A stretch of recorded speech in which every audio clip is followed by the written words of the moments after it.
communities and divided selves. The proposal to organize the webinar came from Dr. Balwant Kaur, who teaches in Miranda House in the department, Hindi department, and our own colleague Bibhas Chandra Verma, who teaches.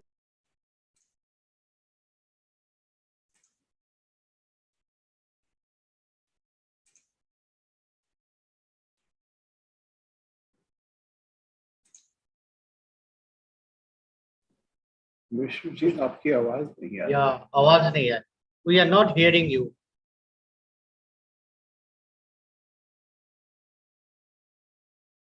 Might have got some internet problem.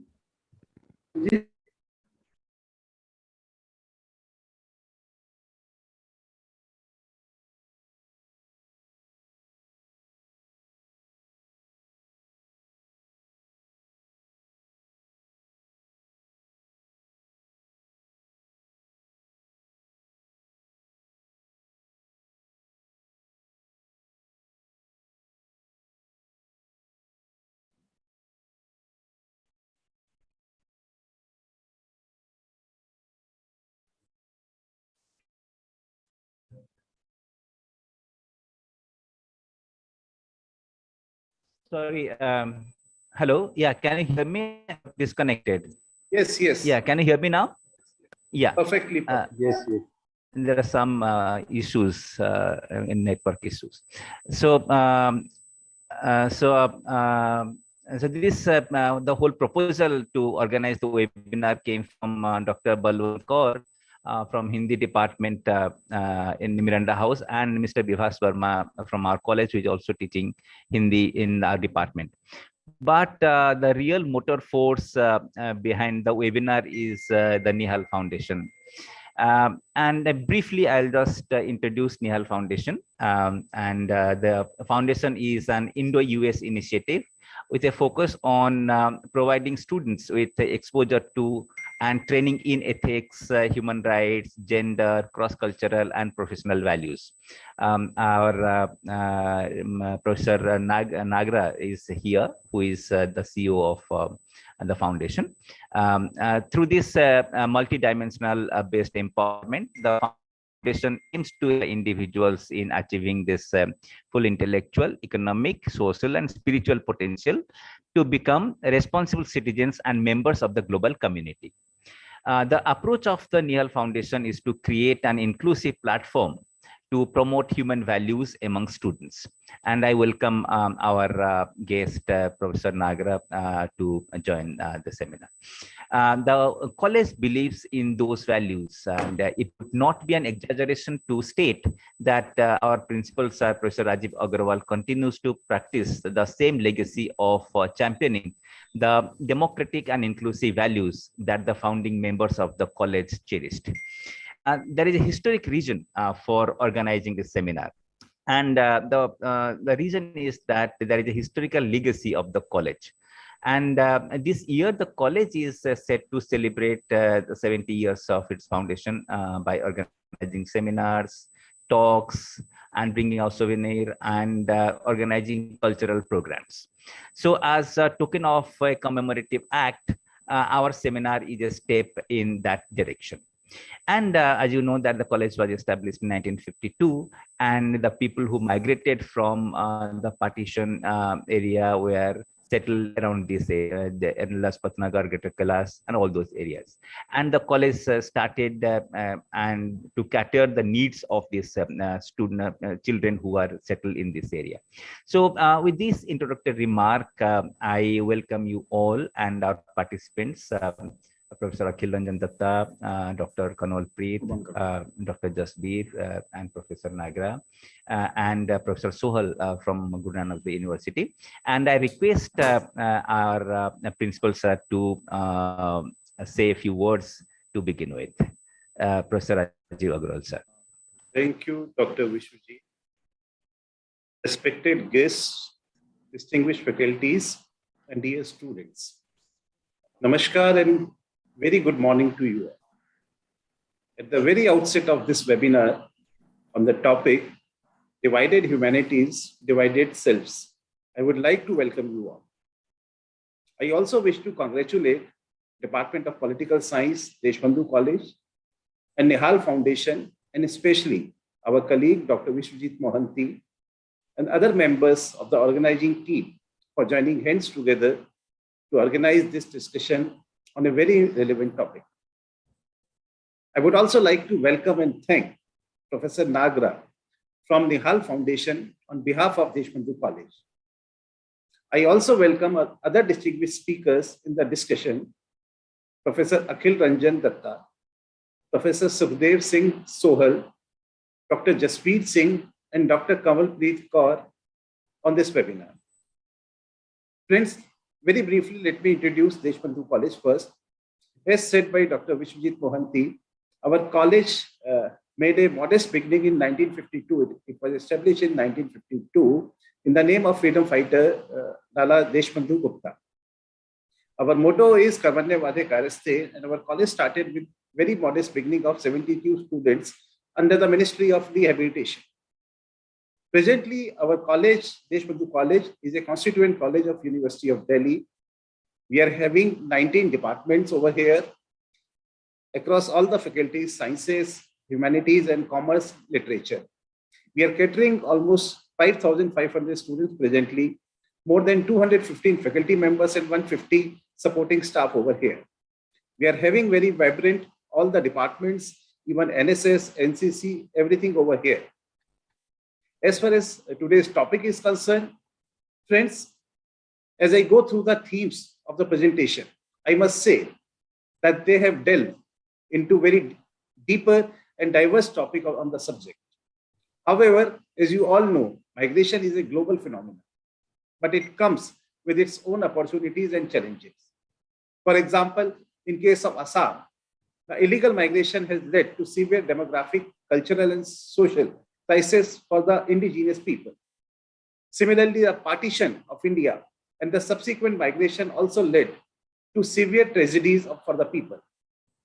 All this is a part of dark spots on our post-independent history and nation-building process.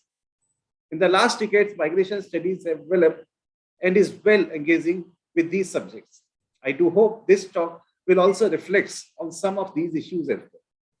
Lastly, I once again welcome you all in this meaningful discussion and do hope that this talk will come out with some concrete ideas and suggestions on the given theme. Thank you very much. All the very best to you all. Thank you, sir, for those motivating words and inspiring talk on this. Now I request our guest, Professor Nagra, to address our gathering. Professor Nagra, please. Good morning, everybody. Namaskar, Sat Sri Akal, Adab. I feel like Amitabh Bachchan on the show, but I congratulate the person who came up with this name, divided and, selves and humanity. A few years ago, one of the members of Nihal Foundation on the board, I discovered his family was from the other side, like my mom and dad. And we came up with a word that we have this feeling of being displaced, which is pretty amazing. You cross 50, 55, you keep growing in life, and you haven't got over the fact that your parents and your grandparents probably came.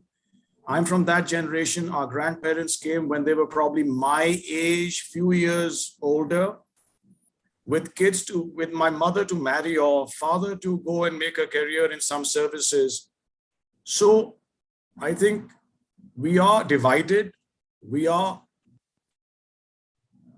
still kind of displaced. I was going to introduce Nihal Foundation, and I think Biswajit ji has done such an amazing job, because this is a technology-based company. Like most people who went into IT and engineering, I was one of them, and I spent 2 decades or more in US. And every IT company wants to give back. I mean, Bill Gates started it, the other people followed. And we were doing work in US with certain people like Native Americans or the poor gangsters who are Hispanics, and they themselves are displaced from Mexico, some of them, and they haven't got over that yet. But then I said, a lot of your technical staff is in India, office in Gurgaon. So we came up first with the model of nutrition within 7 kilometers, that a lot of us do work way far away. Luckily, the then CEO, Dr. Gurminder Singh and Scott Colley came up with this idea that let's do work within a few kilometers of where we live and work. So we still very proud to say we have a small sunshine van which provides nutrition, uncooked dalia, chana, soya, and rice to the laborers who are working very hard, but they are malnutrition still, because if you see them in the evening, they're carrying only the aloo and piyaz and going home.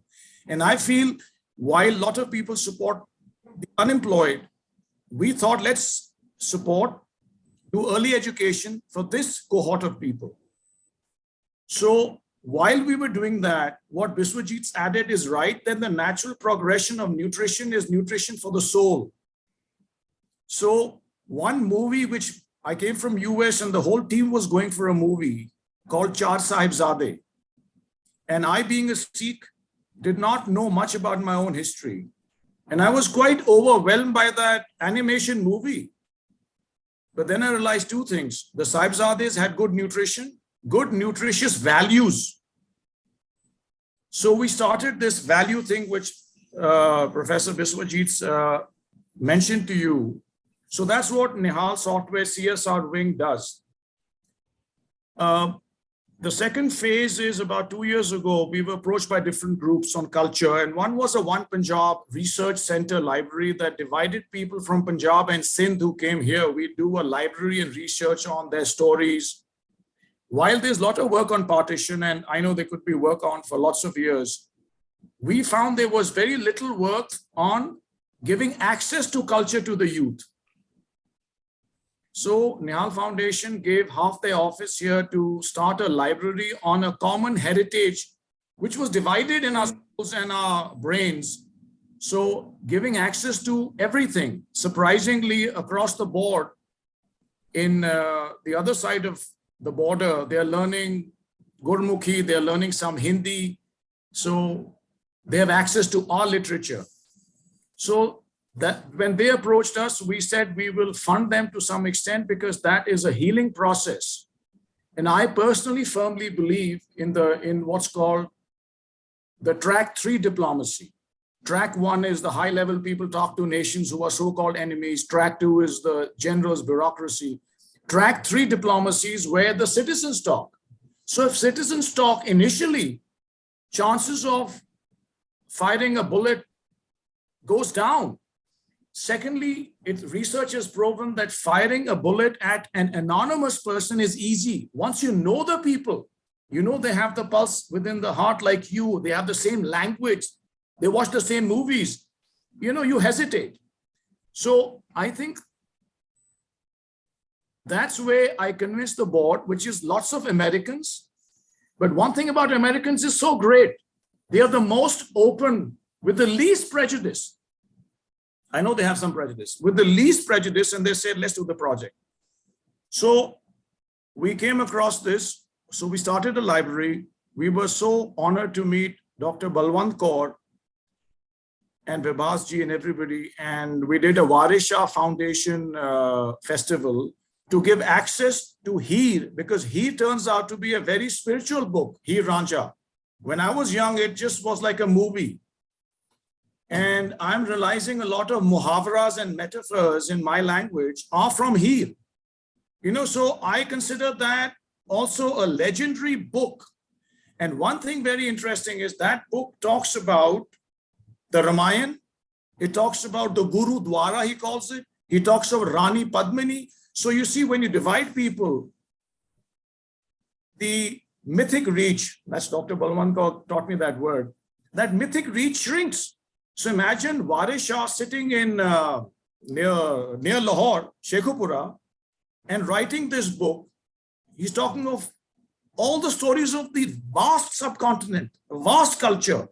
He's so vast that he's talking of Greece. He's talking of Europe, which very few people know. So this year we have initiated a scholarship to research on Nihal Foundation. And yes, we are also collaborating with people from the Lenda Punjab. Having said that, I'd like to share a few more minutes about my dad's story. We are privileged in the room I'm sitting, it's his computer, his study. When he was a child, you'll be quite shocked to hear, he still remembers reading the Tribune in Lahore as a little child and seeing Hitler invades Poland. He could be 7, 8 years old, but a child can remember. His journey started there. His father was in government college. He went to FC college. And I was seeing his certificates on, he was doing Persian, Urdu. In second year, the partition takes place. So the same person goes to the village. He still remembers leaving his hockey stick. As he landed, his grandfather said, please leave this side of Punjab right now. While his granddad stayed another 3 months. So dad had to leave alone 100 miles away from Lahore.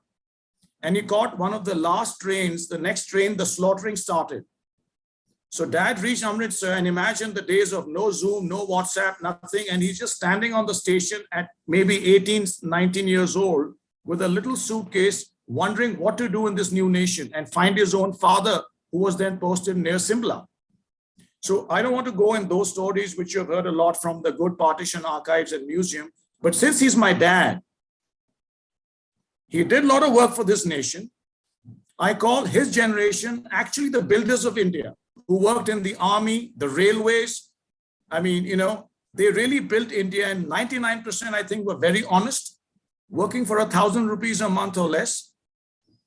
So twice affected, service class, partition affected. And I was so proud to hear that Deshbandhu College supported his kind of children. So my elder brother was in Deshbandhu. And one of our board members, Mr. Gulati, is from Deshbandhu. And now I get it. The karma of life, how my dad's children, I mean, I didn't go there, but my elder brother was in Deshbandhu in the late 70s. So that's another amazing link. Now you fast forward and you come ahead. I want to share two things, which is like a key. So I remember as a child seeing my Nanaji's bedside, there was a big key. And he did not once complain about partition. Neither my granddad. And as all of you know, when somebody asks you to leave a rented house, many of us have tears in our eyes. But the azadi for these people was complete barbadi. But not once these strong people talked about it. But I remember that key, which my Nani whispered to our ears, and we were so romantic in our heads, that was a key to his so-called treasure in his Haveli or whatever. So I can never forget the iron key. And 2 years ago, my dad crossed 90 and he gave me another key, which was his password. And I'll share openly, it's Exodus 1947. That shows the inner trauma of a human being who never complained about partition, even my dad. And his password till date is Exodus. So imagine when we talk of Holocaust and stuff, it was a real Exodus. So these two keys are always a part of my life. And so my dad said, I said, Dad, why? He's saying, for me, it was an Exodus. For me, he did not use the word barbadi. Other people told me. And till date, Dad still remembers the village. We were lucky 3 years ago, we talked to the village person, which is Kot Nihal, right near Sialkot. So I think there was certain healing in my dad and unification. So I just like to share, that's my personal interest, because my nankas, my dadkas, which is my paternal and maternal, full-blooded are from that side. And that's why I also got lots of healing across the globe. One advantage, there's now many disadvantages also, but mostly advantages of wearing a turban is you're easily recognizable. So I often hear Sat Sri Akal Sardar Sahab, and 99% people would be Afghanistan, Pakistan, even Palestine. And immediate, there'd be a bond. We talk of our villages and they'd be that healing for the moment. And I can never forget their joy and generosity. And that always, I keep that flame in me alive, that I think we should always talk of humanity and then talk of any politics. So, seeing Ukraine, seeing other people. So I think I'm glad that I'm very keen to hear how we can be united humanities and united selves. Welcome to the conference. Thank you, people. Thank you, sir, for those excellent exposition of your thought and your past. Yeah, that was so wonderful to listen to your past and your linkage with the present and your motivation behind founding this organization that would help the youth to inculcate new culture and value in them. And thank you so much, sir. And I think our college is moving in that, has moved in that direction where they're trying to inculcate such democratic, inclusive values into the students. And I think I'll discuss this with the students and who can be inspired by your act. So that they join your foundation and help to propagate what you feel as your goal and aim to propagate youth to move in a particular direction. Thank you, sir, for this a wonderful exposition and of your past. Now, I think we have right on time because I think it is going in the right direction where we are moving in a right direction and time also.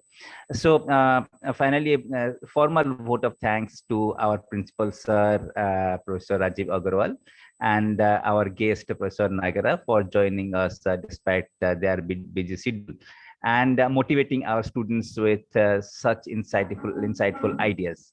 So I once again thank you all for participating in the inaugural session. But I request all our participants to stay back for the next technical session, which would be very interesting and very relevant for our contemporary times. I don't know, had it been an offline event, I could have invited you for a cup of tea. But unfortunately, there is no tea break, and during that break, we could have interacted differently than what we are doing it online.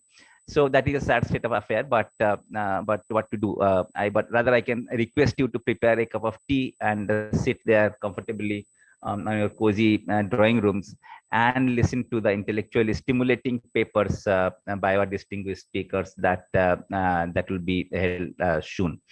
So with these words, I once again thank you all, and I begin our next technical session, which will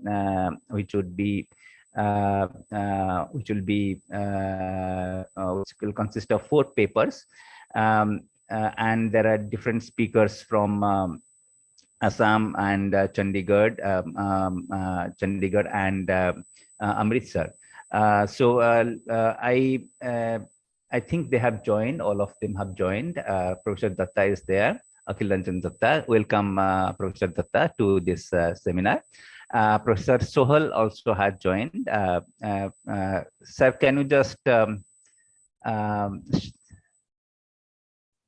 Professor Sohal? Yeah, sir. Switch on a video, please. Welcome, sir, to this webinar, and Dr. Jasbir Singh also is there. Could you just open your video, Jasbir? Yeah. Welcome, Dr. Jasbir, and Dr. Kanwal Preet also is there. Could you just open your video and join us? Dr. Kanwal Preet. Okay. Maybe, yeah, a little late. So, so welcome all of you to this seminar. And this was, as you know, that as you recall that our college, which was established in the year 1952 by the Ministry of Rehabilitation, that named our college to honor the late Lala Deshbandhu Gupta, a veteran freedom fighter. And Deshbandhu Gupta was born in Ratiram Gupta as Ratiram Gupta in Badi Pahad in Karnal Tehsil of Panipat district. And he studied in a village school and subsequently pursued graduation from St. Stephen's College. But following Jallianwala Bagh massacre, Deshbandhu Gupta left Stephen's College and joined the freedom struggle. In addition to being remembered as a freedom fighter, the Constituent Assembly member and a social politician, he's a socialist politician. He's known to have staunchly supported freedom for the press in India, as especially evidenced in the debate surrounding the then entry of 88A in the Assembly draft held in September 1949. He was vouching for freedom of press. And to quote him, I have taken this quote from his Constituent Assembly debate. And he says that I was pointing out that the ground for appeal was that it violated the federal constitution in two respects, namely freedom of press and expression. And he insisted that the drafting committee to re-examine the issue. So he was. So that's how he tried to uphold the freedom of press during that time. And he was also part of several press editorial boards and committees, including the All India Newspaper Editors Conference, which he also served as chief in 50. He started the Delhi Tej newspaper, published in Urdu. And upon Sardhanand's demise on 23rd December 1926, Deshbandhu assumed full control of the newspaper. He also co-chaired the Indian News Chronicle along with Ramnath Goenka, who had brought stakes to the company.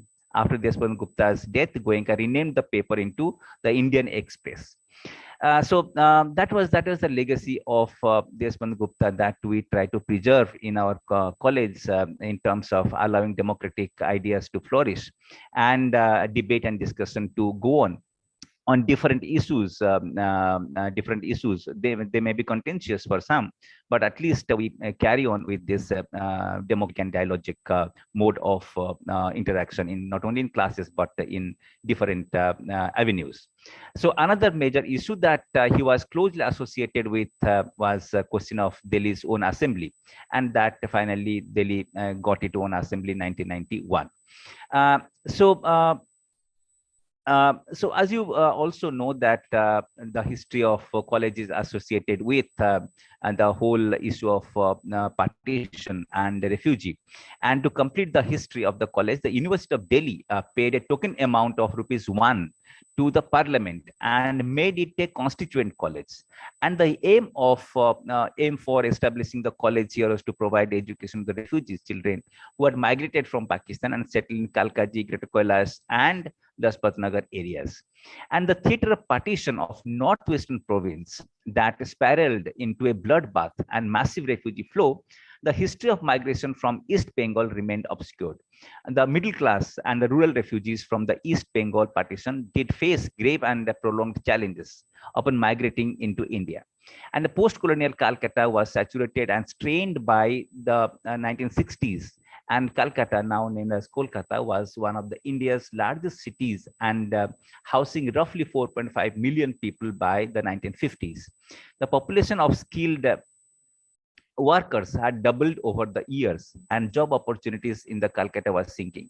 Three potential reasons that prompted the Bengali refugees migrating to Delhi were: first, it provided avenues for the skilled and semi-skilled laborers, as Delhi was not bursting at its seams, and it was the citadel of power that allowed the Bhadralok community to be closer to power. And third, it had the potential for urbanization. So these three reasons propelled the migrants from Calcutta to move into this area. And Chitrendra Park became suitable place for the establishment of resettlement colonies, and it was named as EPDP. There was a debate what to name, whether to name it EPDP or Purvanchalis or Chitrendra Park. And finally, Indira Gandhi's intervention gave this name at this colony at Chittaranjan Park. So that is the rich history that Chittaranjan Park carried with it. And taking this partition as a conscious historical inclusion, the college offered 3 language courses at the undergraduate level. And there is, you'll not find this anywhere in any college of Delhi University, and they are Sindhi, they're Punjabi and Bengali. So these are 3 languages which are taught in this college, and this is the conscious historical inclusion decision that the college took to include all this. And tradition still continues in our college, and it is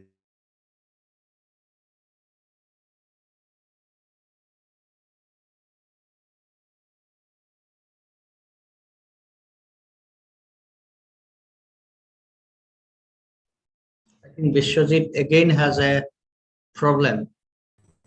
We can't hear him. Okay, Vishwajit. Some network issue. I don't know what is. Can you hear me now? Yes, you're audible now. So, so that is a rich history that that college carries, and that is the reason why we wanted to organize this seminar or webinar, whatever you call it, on this issue of partition as the background on which we can build upon the present theories. The second factor that prompted us to holding the webinar is the academic concern associated with the historical facts that holds relevance for the contemporary period. And a great rupture that dismembered the subcontinent, that the rapturous partition for some, and brutal surgical mutilation movement for others. And that partition also has a reflection in the present. And the shared social memories of coexistence and socially interwoven cultural practices were severed and silenced. As Veena Das and Ashish Nandi highlight, I quote from them, that more than the loss of life and property, the horror of partition consisted of the style of violence, that is the catchword for them, the style of violence to which people subjected each other. And it was this style that prompted Gyan Pandey to term the whole event as a Holocaust. Partition was historicized and narrativized in 2 different ways in the partition literature. And the way for analyzing the partition is through master narrative of cognitive history that emphasizes on definitive and propitiative causal agents leading to the event of partition. And the main aim of this kind of history writing is to portray partition as synonymous with Holocaust, that one of the paper is also dealing with, or is they equate it with genocide or civil war. And this kind of history of human relations that were present before, during, and after the partition has not been and there has not been studied properly in India. And the emotive history also provides insights through personal accounts of trying times, the pain of living in a transformed environment, or about victimization and suffering. And the lost voices of layered memory, which has never become part of the official discourse, that has never come out in the official understanding of partition. So it is reflected in themes of stories, novels, and cinemas, and made after this. You can see the partition as the backdrop. And 3 papers, especially Professor Sohal's paper and Dr. Rajbir's paper and Dr. Kanwalpreet's paper, they deal with these hard facts of the partition, and they describe how partition has become a memorable event for some, and how that partition has also played out in dividing people subsequently. What was spoken sort of was whispered privately among friends and uttered even on the neighbors and friends, jokingly and gently, by a large community of people, has turned to a public outpouring through various means of excluding minorities, especially the religious minorities. And thus, this exclusion does not stop at a point, as it spills out to discount the subaltern groups, Dalits, tribes, refugees, humanities. There is a conscious move by the sovereign power to divide humanities on various abstract premises, and the labels move on intrinsically to become ad hominem. In this context, the online webinar would deal with the divided humanitarian selves in contemporary India that has historical connection with the partition and setting up of borders. And with this context, Professor Akhil Ranjan Datta's article becomes very relevant, because that deals with a contemporary issue where this us versus them and the creation of othering has come out through policy issues. So with all these papers are connected in some way with the backdrop of partition, and we're trying to link all of them together, and precisely because of these two regions that we have tried to organize this webinar on the theme divided humanities and divided selves. So with all this initial remark, I now invite our first speaker, Professor Akhil Ranjan Datta, to present his paper. And to introduce Professor Akhil Ranjan Datta, he has very illustrious career that I need not to delineate everything. But just to introduce him, Professor Akhil Ranjan Datta is presently teaches political science at Guwahati University, Assam, and he is one of those leading social scientists of Northeast India whose research has been motivated by political and cultural aspirations of people at the grassroots. So a familiar face in Assam's intellectuals, Professor Datta is known for his endeavors to build an organic link between academia and larger society, and that is a passion born of his academic trajectory. He is a bilingual author, that means he writes in Assamese and English, and a political commentator as well. And Professor Datta is closely connected with social and cultural movements in Northeast India, and is a popular columnist in several leading dailies. He is a regular commentator and contributes to Assam's politics in leading national, international journals, including the Economic and Political Weekly, and several. And he's also he serves as executive editor of Natun Padatik, a sociocultural magazine published from Guwahati. Apart from that, he has also international publications and books based on Indian politics and Northeastern politics. So with these words, I invite Professor Akhil Ranjan Datta to enlighten us on the topic. Professor Datta. Thank you very much. I think I'm audible. Yes.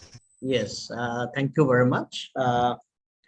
It's a great pleasure to be part of this discussion. And, I take the privilege to express my gratitude to Nihal Foundation and Desbandhu College for the invitation.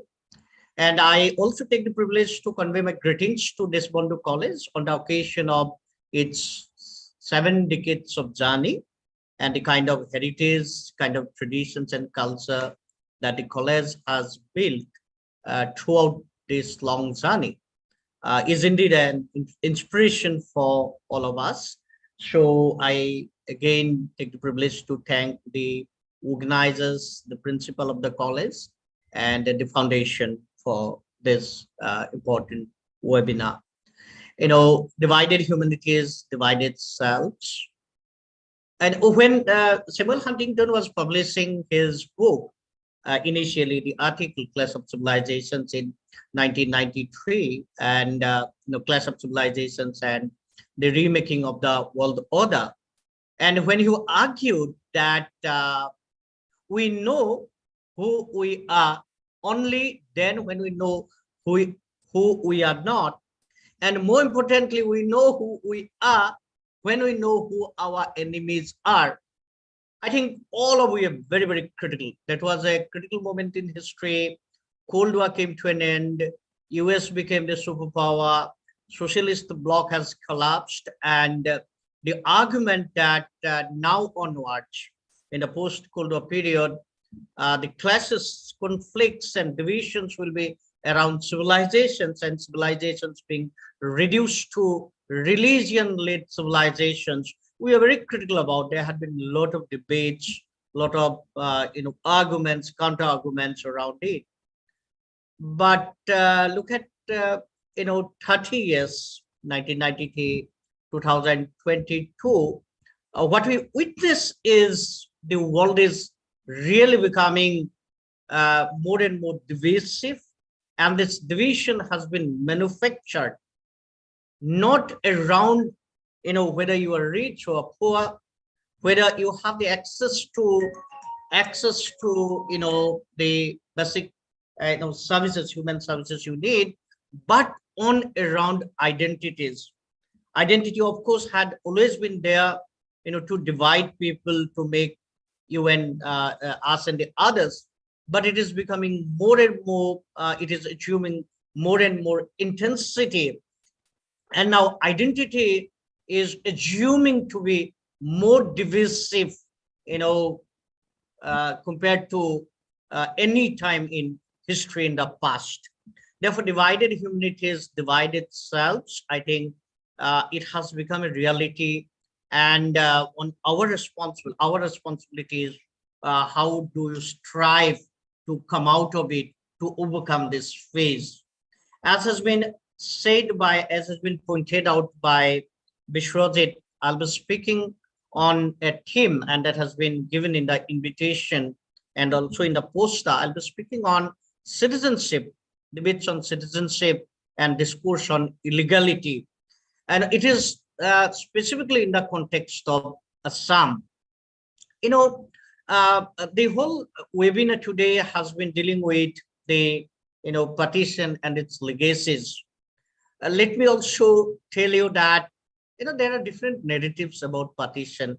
There are different realities about partition. Look at when the grouping proposal came in 1946. Cabinet Mission came up with a grouping proposal, and grouping proposal was one of the important attempts to keep India united. But all of we know that there had been a strong resistance in Assam, nook and corner, common people, the political leadership, the Congress, other political parties, except for Muslim League, all were protesting against this whole idea of the grouping proposal. Now, if we hypothetically say that had the grouping proposal been accepted by both the parties, Muslim League and Congress, probably Assam would not have been in India. Assam would have become a part of, Pakistan. Therefore, you have different perceptions, different, narratives, different realities, even about partition. I'm pointing out this particular issue to keep in mind that when we are talking about partition, we also talk, from different vantage points and different realities or different ground realities. Now, partition, as it has happened in case of many other states in India, Punjab, Bengal, Delhi, and other places, Assam has also been, leading the burden of history, particularly burden of partition. Now, when I say burden, I'm not speaking in a very parochial terms. I'm not telling that it has created a burden only for the indigenous people.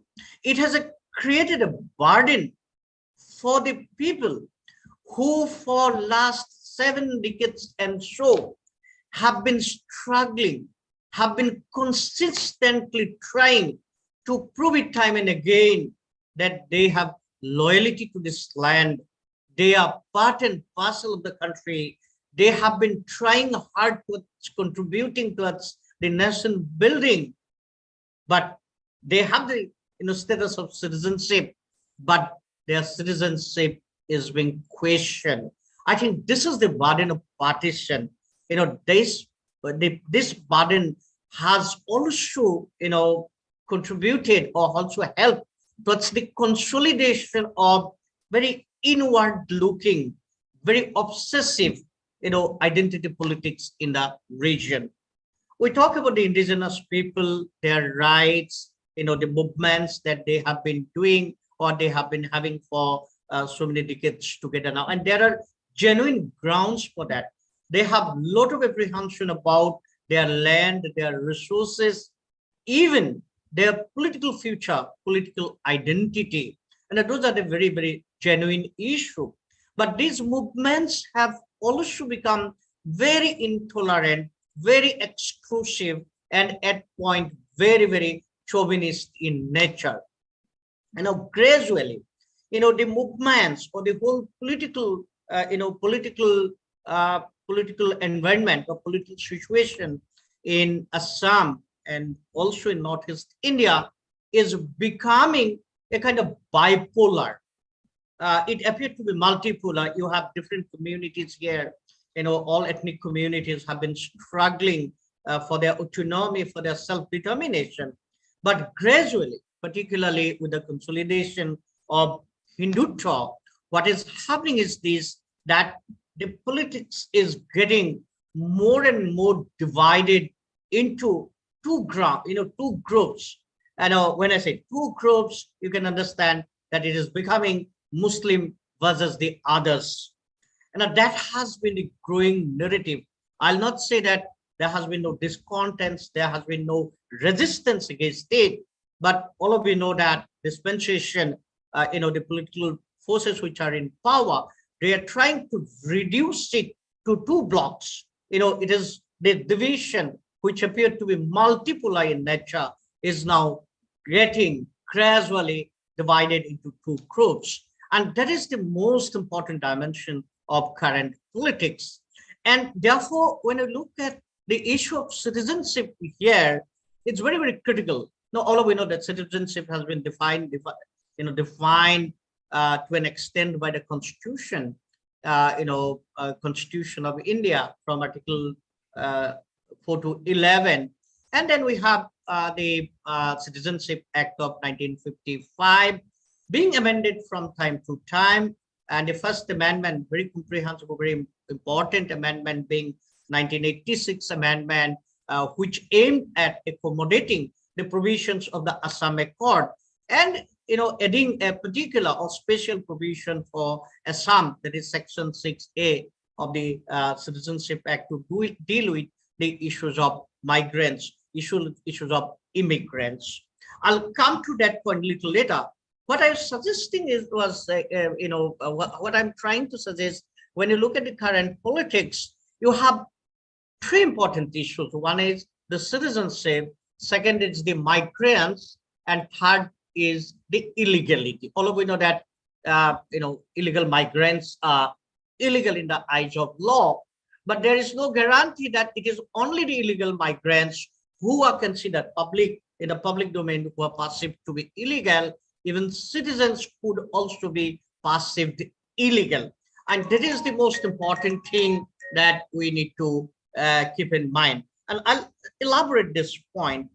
The Hindutva politics in India has its own diversity. Many times we think that Hindutva is very monolithic. Yes, it is very monolithic. But we need to remember that Hindutva is no longer driven by Ram Mandir, Ayodhya and all. With the verdict of the Supreme Court of India on the Ayodhya or Ram Mandir, it has itself got exhausted. It doesn't have that much of vibrancy to do the kind of politics that Sangh Parivar wants to do. Therefore, what is happening that Hindutva has also been exploring or inventing its new means of its consolidation.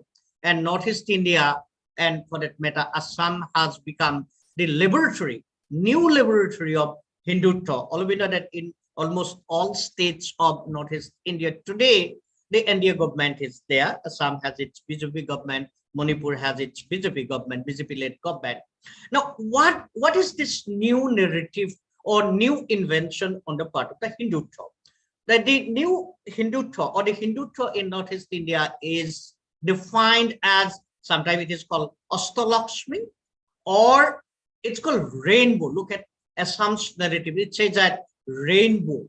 Hindutva has created a kind of rainbow politics here. All we know when you say rainbow, rainbow means it has different colors, and its different colors has its capacity of coexistence. One coexists with the other. And in my last book, the 2021 book that has been published by says, title of the book is Hindutva Regime in Assam, and there's a subtitle, and in the subtitle is Saffron in the Rainbow. Very interestingly, when we say rainbow, rainbow is coexistence of different colors, 7 colors, in the natural sense, but it could be more. There's a coexistence of these colors. You do not have a dominance of particular color. If there is a dominance of particular color, it doesn't remain the rainbow, and it doesn't have the very beauty of the rainbow. Now, therefore, when you look at Hindutva politics in here, they have been talking about the rainbow, but that rainbow is dominated by one color, and therefore I have called it saffron in the rainbow.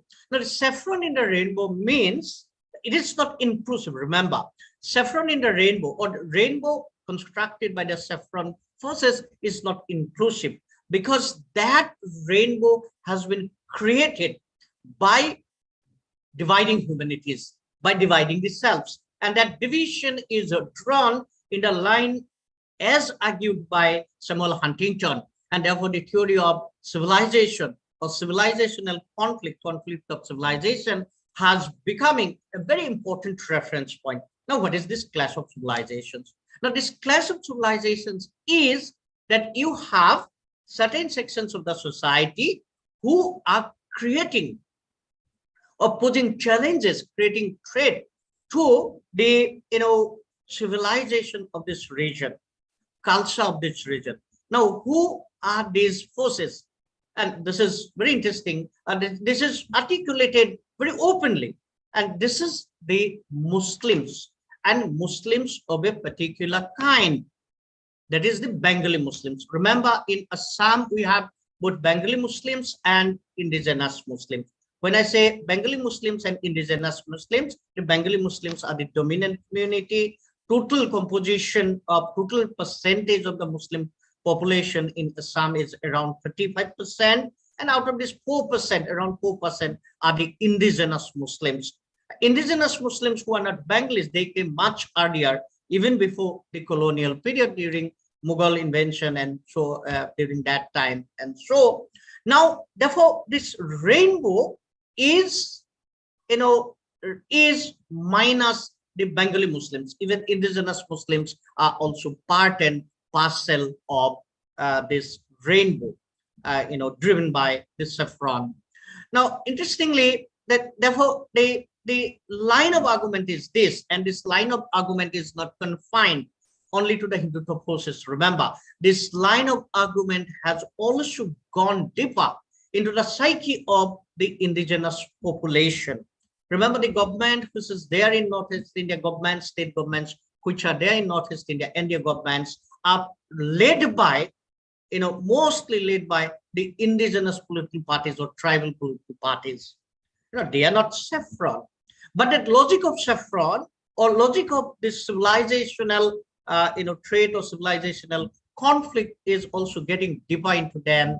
And therefore, citizenship issue has taken a very critical turn. As I said, citizenship is a legal issue. Citizenship is a constitutional issue, and there are agencies to do it. There is court. In case of in Assam, we have the IMDT. Now we have the Foreigners Tribunal, which has been doing it, and also NRC. Remember, despite all challenges, all criticisms, you have a document called NRC. There are a lot of limitations, a lot of challenges, a lot of limitations, but you have the NRC, and you have the courts, you have the constitution. Therefore, when you talk about citizenship, and you need to talk about citizenship with reference to the constitution, with reference to the legal framework, and with reference to the foreigners tribunals, Supreme Court and High Court decisions, and so on and so forth. But remember, with the saffron in the rainbow, now discourse of citizenship is also becoming very, very interesting. It's citizenship is no longer remaining, it no longer remains confined to the perimeters of the constitution, perimeters of the legal framework, or perimeters of the foreigners tribunals and all. There is a discourse, public discourse of illegality, beyond the boundaries or beyond the foundations of the constitution and other legal mechanisms that we have. And that's the most challenging theme, and that's dividing the humanities, that's dividing the societies, that's dividing ourselves or selves of the people in a big way. The argument has been that we have a different culture, we have a different, we have a different tradition, we have a different history, and these people who have migrated, and remember they were in early 1990, early 20th century, they were brought by the colonial forces, and there were schemes like grow more food, and those were the politically driven migration, and people were forced to come because they were living in utter poverty and so on and so forth. And that was handled in a way, even during the colonial period, that has created, even during that time itself, that created a lot of tension between the indigenous people and that of these migrants. Or at that time, definitely they were not immigrants, they were migrants, because Bengal was, both East and West Bengal were part of India. But gradually, and the grouping proposal has intensified the tension. But when they adopted the constitution, the country got divided, things were being settled down, the tension, or there was a process of integration, there was a process of assimilation. But again, 1979, because the migration continued across border, there was a tension. There were a lot of tension, a lot of movements came up. I'll not go into the details of it. All of you know about 1979, 1985 Assam movement. But remember, Assam movement was basically driven by the illegal migrants, outsiders, and so on and so forth. But then rightist forces were also trying to penetrate into it. Therefore, during that period itself, there was tension. Even if it was said that it is very, it's a peaceful, it's a democratic, it's a kind of Gandhian kind of movement, but now people are documenting it, and we know that there were a lot of violence, and that violence also had that religious dimension, and those are now documented there. But then once Assam Accord was signed, there was again a gradual process of assimilation. People started thinking that enough is enough. Let the citizenship should be settled. Let us talk about other requirements of the greater society, agriculture, development, food, clothes, housing, and so on and so forth.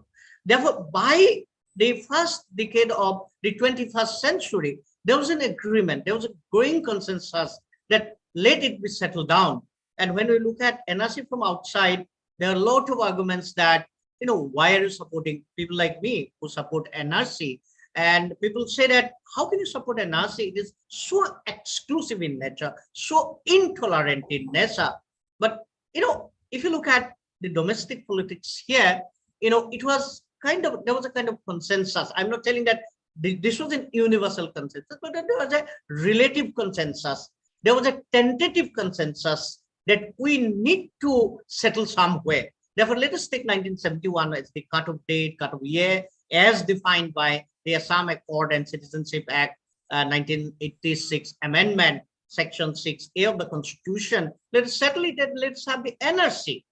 Now, this is interesting that when people are striving for NRC, people are thinking in terms of NRC, and Supreme Court was doing it. It was at that critical moment that Hindutva process also consolidated in Assam. And I'll argue that the growing consensus on NRC has gradually been dismantled by the Hindutva process. Many people argue that the NRC is also a gift of this BJP-led or NDA government, NDA regime. That is not a fact. The NRC, despite having a lot of limitations, were agreed upon by different sections of the society, including Bengali Muslims, left political forces who were targeted like anything during some agitation.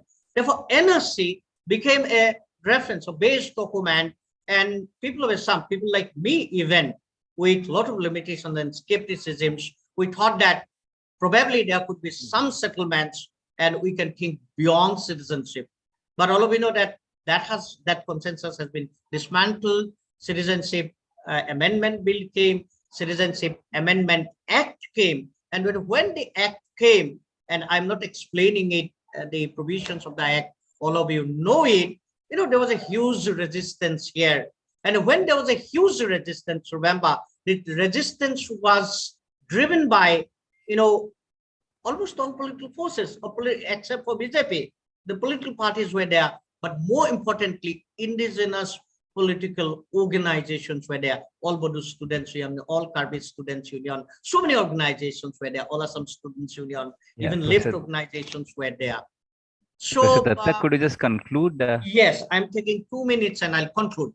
Now, okay, once that has been dismantled, NRC has been dismantled, and this particular act came, we see the proliferation of a discourse of illegality. Even if you have citizenship, Gorukuti is an example. Vishwajit and others came here. They could witness what was happening. A discourse of illegality is emerging in Assam, where citizens are also perceived as, illegal. Even if you have citizenship, you are considered to be illegal. And that comes from the civilizational vantage point. That comes from Samuel Huntington's theory of class of civilizations. I'll give only one example and I'll end. Very recently, the municipality election was held in Guwahati. Municipal corporation election was held in Guwahati. And, there were 60 seats. Out of that, 58 seats, BJP-led forces had won, and they had won the election. Only in 2 constituencies, 2 opposition parties, including one by Aam Aadmi Party, had won. And immediately, the reference point was that these 2 candidates, opposition candidates, have been elected by the Bangladeshis, not by Indian citizens. Now, therefore, I'm telling you, the discourse of illegality has gone beyond the boundaries of the citizenship. And this is the situation which we have been witnessing in Assam today. There are forces who have been countering it. If you look at the social media, and so they have very strongly countered it. But then, at the ground level, this discourse of illegality is also consolidating. So with these words, I'd like to conclude, and thank you very much for the opportunity being given to me. Thank you very much. Yeah, thank you, Professor Akhil Datta, for such a beautiful exposition of understanding the situation in Assam in the context of partition or movement of people from one region to another, and how that whole question of illegality is constructed through political discourses, and how the dominant majority is trying to bring a narrative which is quite different from inclusiveness of Assamese society. So those are the interesting ways of understanding our situation. And now I request Dr. Kanwalpreet to present her views on Holocaust. Hello, can you hear me? Hello. You are audible, Vishwajit. You are audible. Yeah. Yeah. So, so now I request Dr. Kanwalpreet to present her views on the whole notion of Holocaust that she has been studying for so long. And Kanwalpreet, to introduce Dr. Kanwalpreet, there's something wrong in this. I don't know how to. ये कैसे उसको ये करते हैं screen को छोटा No, it's there. Screen is visible.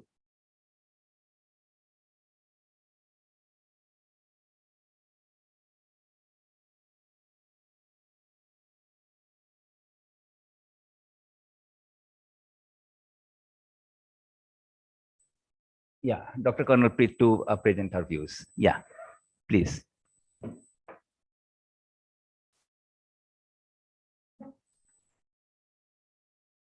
Hello. Dr. Colonel Preet? Yeah, I was waiting for you to unmute me. Can you hear me now? Okay. Yeah. We can hear you. Yeah.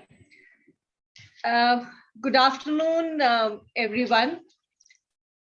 It is indeed an honor to present my views in this great endeavor by the Deshbandhu College, the Nihal Foundation, and the Department of Political Science.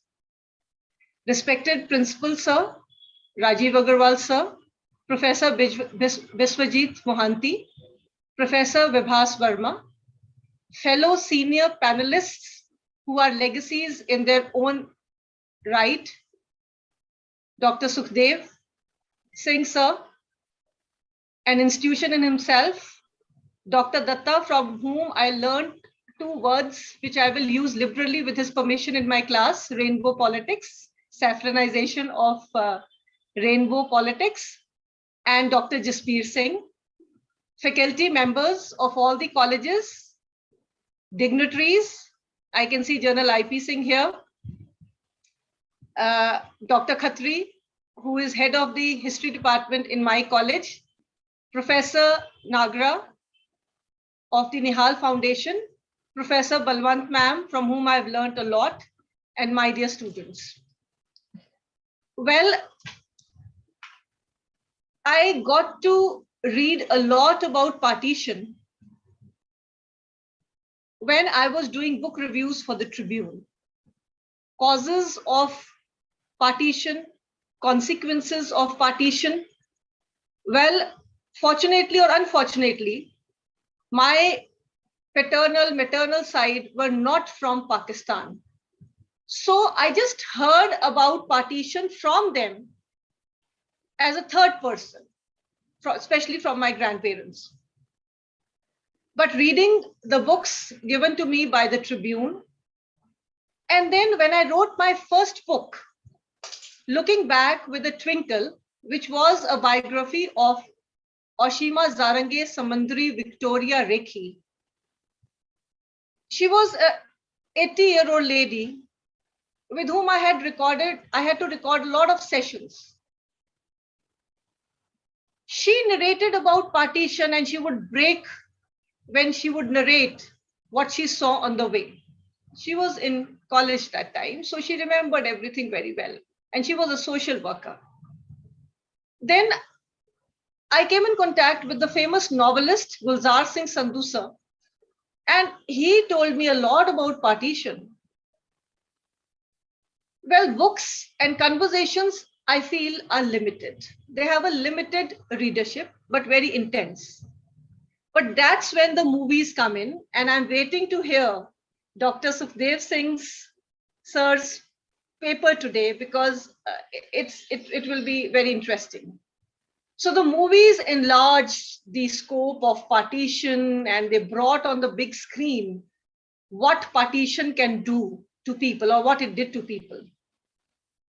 But the turning point came when I happened to visit the Holocaust Museum in Washington, DC.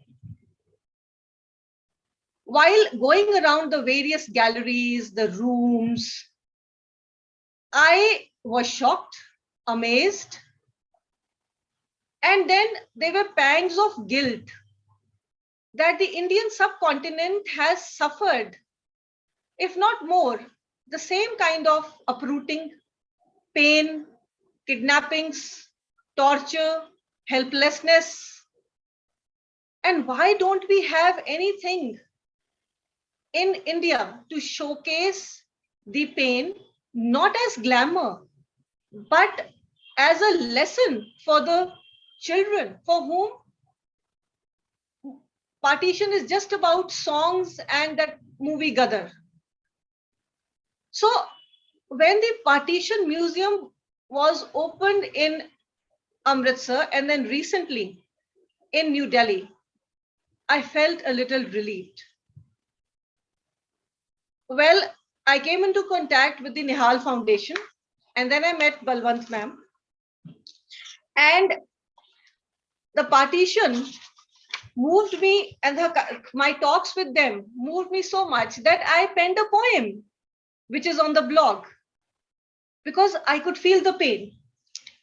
So this made me think, which I had been thinking since years, why the delay? Why did it take us more than 70 years when an entire generation has gone who actually faced the brunt of partition? So that is why the simple heading, but which makes you think, why the delay? A comparative study of the Holocaust and the Partition Museum. Now, the argument is genocide, riots, pogroms, or violence of any kind are acts that simply cannot be justified in any part of the world, irrespective of who takes decisions at the helm of affairs. It is the common people like you and me who are going about their normal lives who face the brunt of such senseless violence. The world has been ravaged by violent upheavals in every century, in every decade, leading to forced migration. A vicious cycle of killing and kidnapping is knitted into the delicate social fabric. The pain is unfathomable. Human misery touches another level when such forced uprooting and refugee crisis takes place. In this paper, as I said, I want to highlight the fact that though the Indian subcontinent has suffered because of partition, yet it took us more than 7 decades to set up 2 museums in the country. The People's Museum in Amritsar, which was open to the public in October 2016 with a curtain raiser, and then in August 2017, when all the galleries were inaugurated, I think is a step too late, a step too delay, but still, I'm thankful that the Arts and Cultural Heritage Trust, with the support they got from Punjab Heritage and Tourism Promotion Board, managed to do so. The Partition Museum was inaugurated in New Delhi in 2021. The endeavor all over the world is to mention a few efforts, then I'll come to India. Besides museums and memorials in Germany, Australia, Israel, France, Netherlands, USA has 31 of them. There are museums in Canada, Australia, Belgium, Bulgaria, Croatia, Greece, Norway, among a dozen more countries. The aim is to sensitize the coming generations so that such tragedies are not repeated. The Holocaust, it is a miserable account. The Holocaust was no doubt a Herculean tragedy that could have been averted.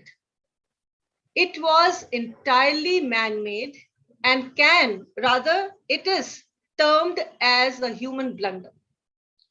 With 17 million dead and 5 million as prisoners of war, there are many deaths, displacement, and murders that are not even accounted.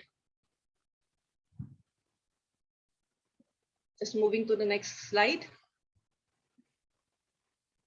This is the entrance of the United States Holocaust Memorial Museum in Washington, DC. The history of the museum, it was inaugurated on April 22nd, 1993. And the first visitor was the Dalai Lama, the spiritual head of the Tibetans. Since its inauguration, it has been visited by over 40 million visitors and about 100 heads of the state. These figures are before the corona. It has documented 42,500 ghettos and various concentration camps set up between 1933 and 1945 by the Nazis. The aim? The Holocaust survivors do not shy from the horrendous past. They have shown their angst to the world. Museums and memorials are set up to educate people and to build a mindset against violence.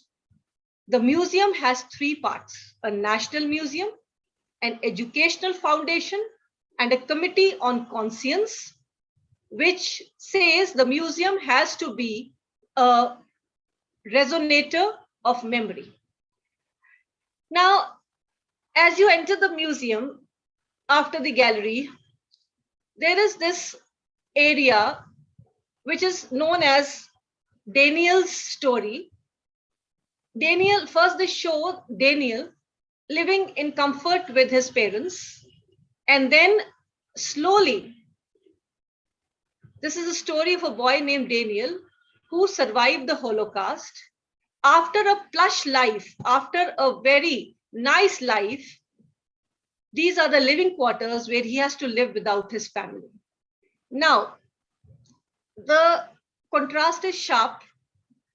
And what I could not record, they did not allow, is that when you go to these living quarters, there is pain.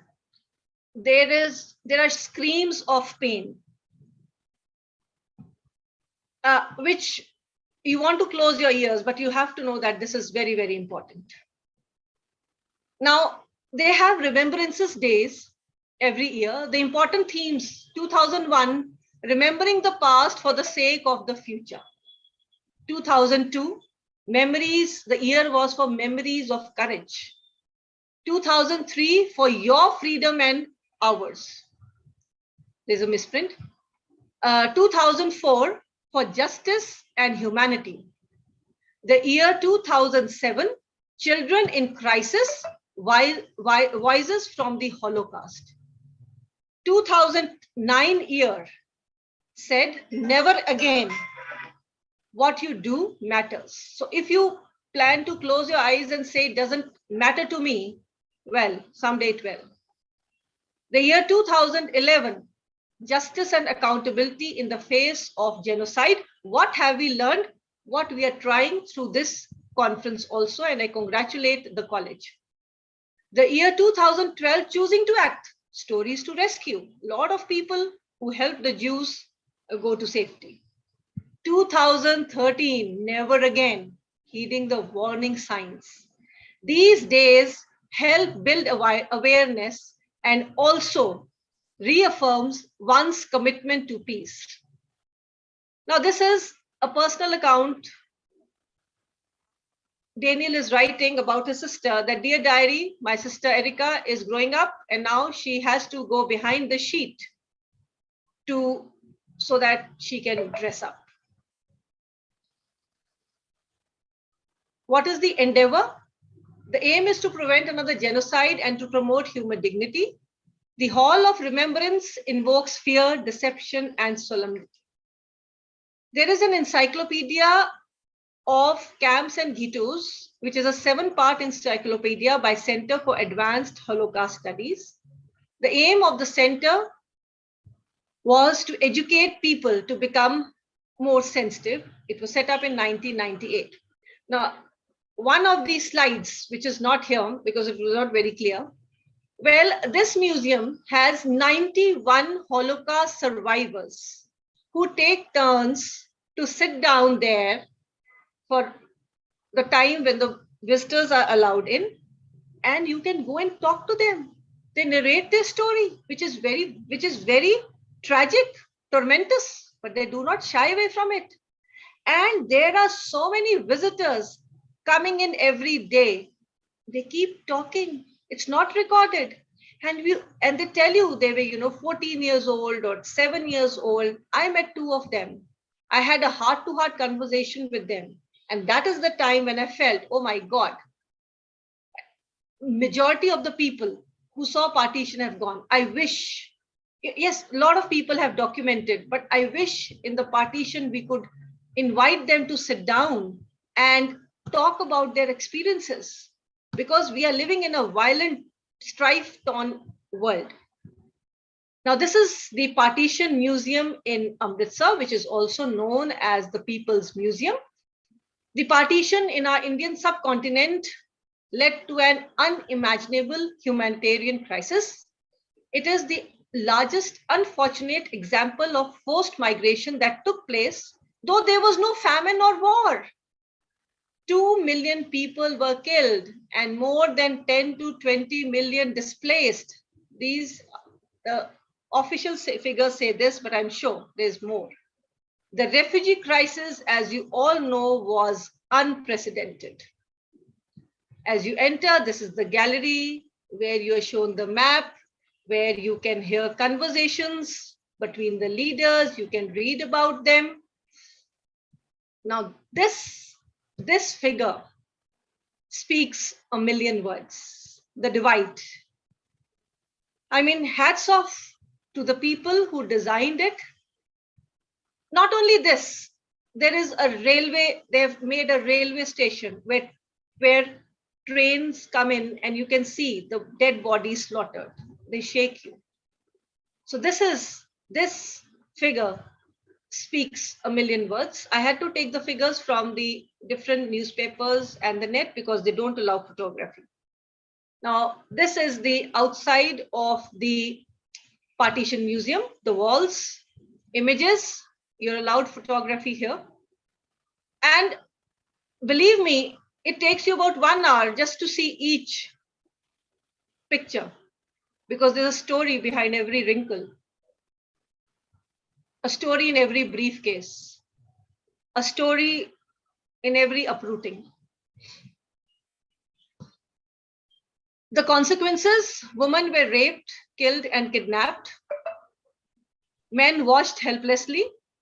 The voices of the men have to be heard because they saw their women being raped, killed, and kidnapped, children being killed, women dying because they wanted to save their honor. Children were orphaned. The exodus was heart-wrenching. Loss of property and life, mayhem, chaos, and disorder. Mob violence, conflict, strife, and tensions among communities. Now, I stood for about half an hour in front of this picture, the arrival or the departure. I mean, it's very emotional. The aim of the Partition Museum is not only to record, but to sensitize the society, especially children who are going to be the future policy planners, help in the evolution of a mature society, to eradicate all signs of violence, to learn lessons from the past, which we seldom do, and to help craft a peaceful and a harmonious society. Well, I've used the word craft because that is what we have to do now in these challenging times. Some few more images. I call them lessons on the wall. You need, I think, about more than a month to go and stay here and read. Partition victims could not be here, but God bless the person who recorded their narratives. So you have audio and video clips. You can hear their voices, you can hear them speaking. There's a tent put up in which you have the basic, lifestyle of the refugees. This is the memory tree. When you exit, you're allowed photography here, where you can write the name of a victim or a family for your generations. Before concluding, I would like to read the poem which Balwant ma'am went through, and she wants me to take it to a conclusive end. The poem which I wrote suddenly took me about, it just kept on and on, so you have to bear with me. I think I have some time, Professor Mohanty. 2 minutes. Okay, so I'll just read the poem.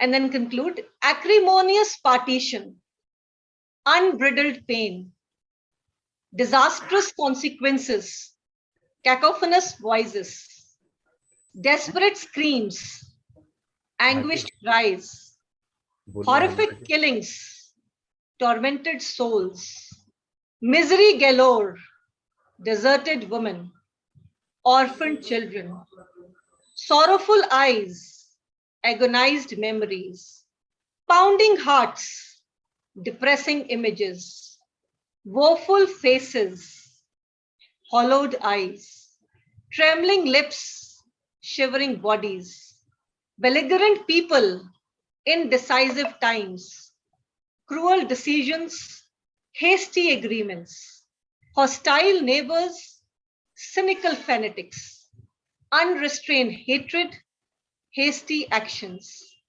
deadly impasse, impassioned appeals, dispassionate ignorance, strange thoughts, delayed help, tumultuous present, hesitant advice, suspicious intent, sympathetic few, in vain wait, colossal loss, deserted houses, unsightly fields, grotesque stories, grim deeds, unpleasant rumblings, ghastly acts, menacing looks, covering bodies, defiant spirit, unbroken courage, resilient community, heralding change, healing touch, welcoming tranquility, cherished past, confused present, uncertain future, optimistic future, tremendous grit, triumphant conscience, building bridges, reinventing lives. Well, that was partition for me. So to conclude, we have woken up late, but such efforts are needed to build a better society. As strife is on the rise, such partition, Holocaust, museums, memorials, centers are needed to educate citizens, students, and children. The images, recorded audios, and clippings are a blast from the past that send shivers down the spine. The Partition Museum should be the starting point of more discussions, fellowships, and research, as we are doing right now. Thank you, Nihal Foundation, and thank you, Deshbandhu College, especially the Department of Political Science. Effort should be to include the young to see the horrible consequences of divided humanities. Unfortunately, an entire generation that witnessed partition and its horrors have passed away, but the recorded narrations of a few are invaluable. We need to carry on this work for our progeny. Thank you so much.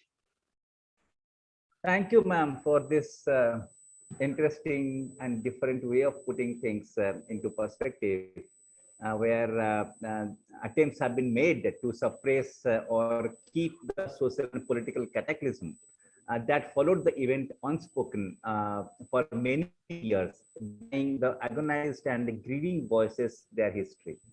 And this minimizing of memory is an important aspect in this direction, where the violent movements that the people experienced during this period, they defamiliarize the everyday. And the local where sacred and solemn relationships were embedded was metamorphosed into an estranged and unfamiliar terrain. An old bond was broken, and traces of sense of betrayal was being felt. And this subjectivity, that those felt experiences, was being formed in the form of reconstruction of self and the other. And this genocidal violence condensed the creation of the subjectivity. And to this, with this, I request our next speaker, Dr. Jasbir, to speak on the question of belonging, because that is an important way of understanding the collective memory of the past, where the familiar got defamiliar and the whole thing got politicized and new subjectivity was invented.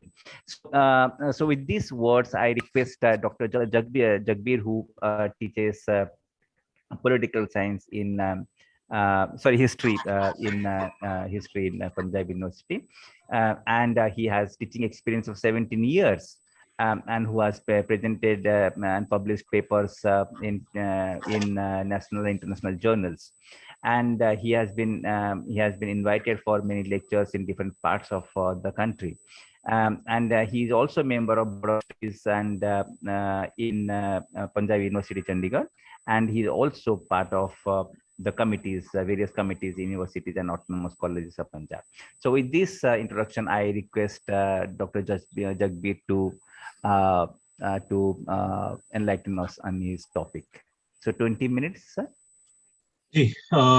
Very good afternoon to all, and first of all, my sincere thanks to Nihal Foundation, Deshbandhu College, the principal of the college, and particularly Dr. Biswajit Mohanty and Department of Political Science, Deshbandhu College, Delhi. Now, I'll be speaking on the idea of nostalgia of home or representation of the home. And when I say home, it's not in the sense of closed space, in the sense the place of living, you can say the remembered village, to borrow, you can say, terminology from Dipesh Chakrabarty. So I'll be looking at that, and from the angle of literature, or what kind of representation we get from literature. Of course, I'm a student of history, but I have primarily worked on literature, partition literature. My PhD was on partition literature, and even after that, my current pursuits are also associated with the literature and folklore, because I'm more interested in the cultural, social and cultural history of Punjab. So I venture more into that area, that is literature, folklore, etc. Now, when we talk about partition, you see, partition was not a mere you can say political and administrative division, or to say that mere a cartographic line on the map of India. It divided the lives of the people. It uprooted the lives of the people. And there are so many aspects, brutal aspects of this partition, that is violence, the brutal violence, the frenzied communal violence, the rape, molestation, forceful marriages of the women, and the aspect which I'll be talking here, that is uprootment or the migration, forceful migration and uprootment from the native spaces or the conventional spaces. And in history, definitely the craft of history, that is something different. But in history, one thing, one problematics of understanding a situation like partition is that we at times are more concerned about the processes. We are more concerned about the you can say causes or effects, or to say that to trying to understand history in a causal effect relationship. And we churn out, the historians, they churn out you can say abundant data. But in a situation like partition, that data does not help us in understanding the lived experience of the people, or to say that to map the inner recesses of the mind of the human beings, those who are undergoing that traumatic experience. So for that, we have to, you can say, move towards literature. We have to move towards oral narratives, the interviews, the lived experience of the people, because otherwise, their data is just like cold and staggering facts, which convey nothing.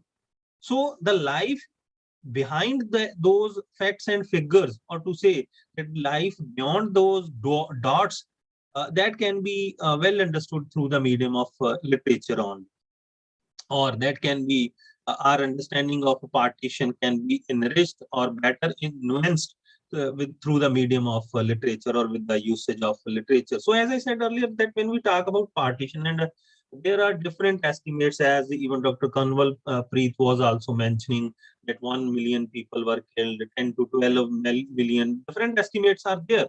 Official estimates would try to contain the number of these deaths and migration, whereas you can say non-official estimates would try to inflate. So there are different estimates, but that is not the point. The point is that how this partition transformed the spaces, how the partition transformed the idea of a home, how the partition transformed the idea of you can say of a native place, that is to say desh, vatan, janam bhumi. So that comes out through literature. Now when we talk about these spaces, what we see that these spaces were or are not just, you can say, physical spaces, just territorial and spatial, you can say, entities. These are the spaces to which a variety of meanings are attached. These are the spaces, these were the spaces where day-to-day chorus of the, you can say, life that was enacted. These were the spaces or the places where an emotional connect was always there. So when we talk about a space in this sense, and particularly in the sense of a traumatic experience, so definitely these were the spaces where special kind of meanings were attached to those spaces. Space, social meaning, cultural meaning, emotional sort of connect and meaning. And partition did what?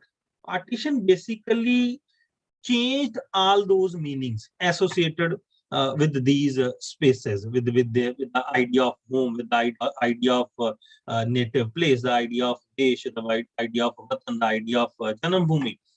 For example, in a story of Devendra Satyarthi, that is Janam Bhumi. Now he says that Janam Bhumi de vakre nain naksh hunde, that there are special or salient facial features of the native land, the birthplace.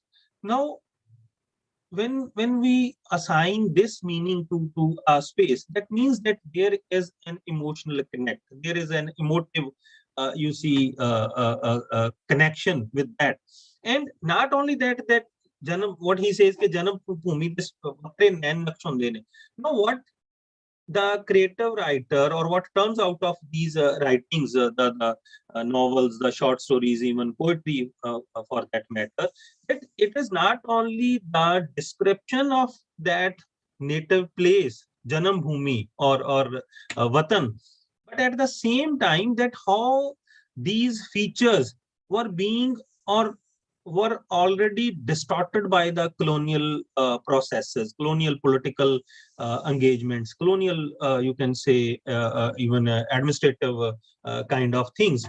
Because colonialism, apart from controlling the territory physically, it tries to capture the mind, and it gives alternative meanings to these spaces. Whereas a native has a different kind of description, a different kind of association with the Matbhumi or those Nan Naksh. Colonialism distorts that.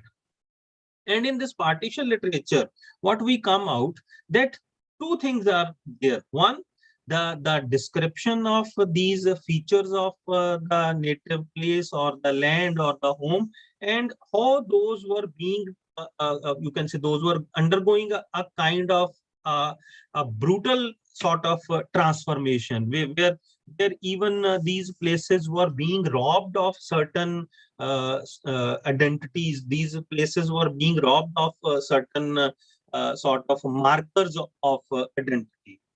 So this two-way process can be traced in this literature. Then another thing is that when we talk about partition literature deals with the you can say utter sense of trauma.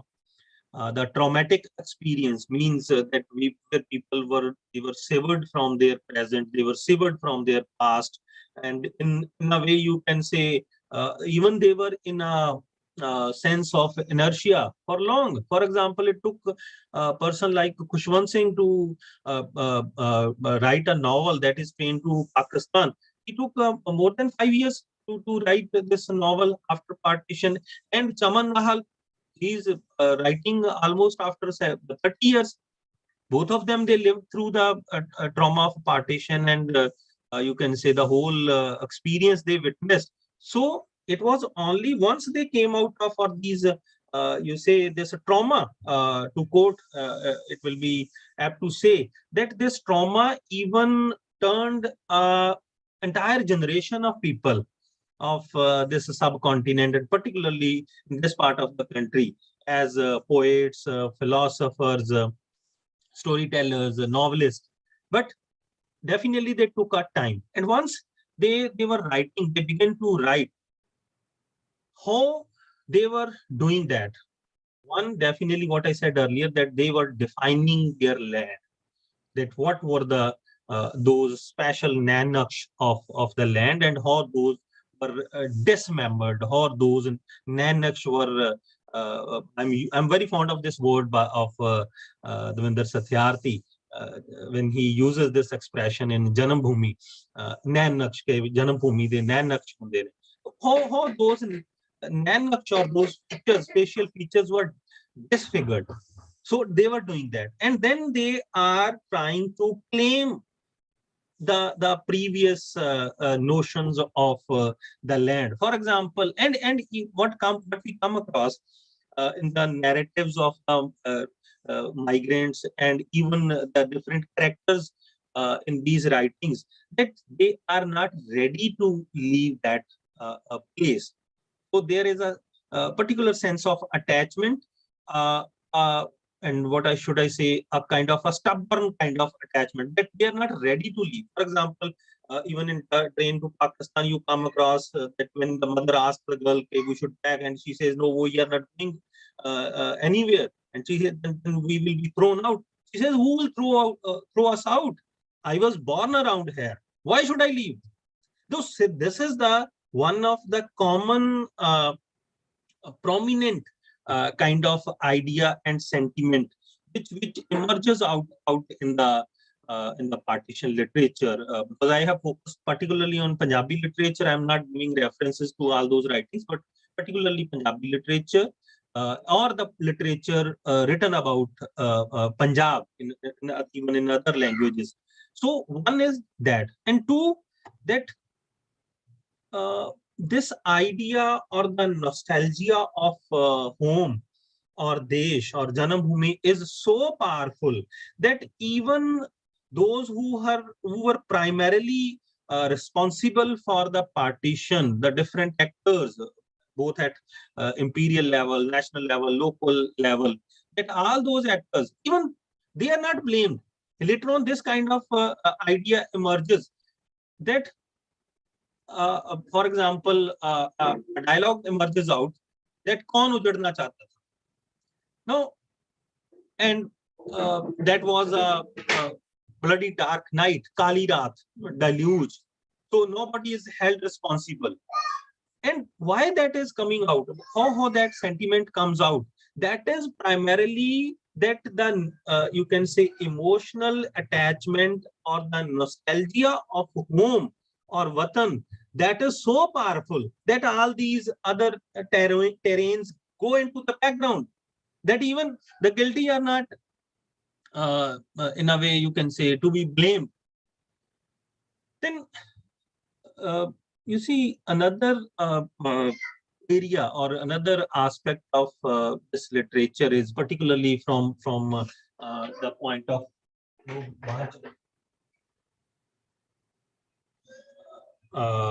partition literature is that what I was saying, the idea of Janam Bhumi or the birthplace. You see,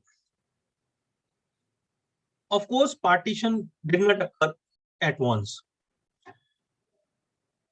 And there were different layers of the politics of partition. And it took like very long.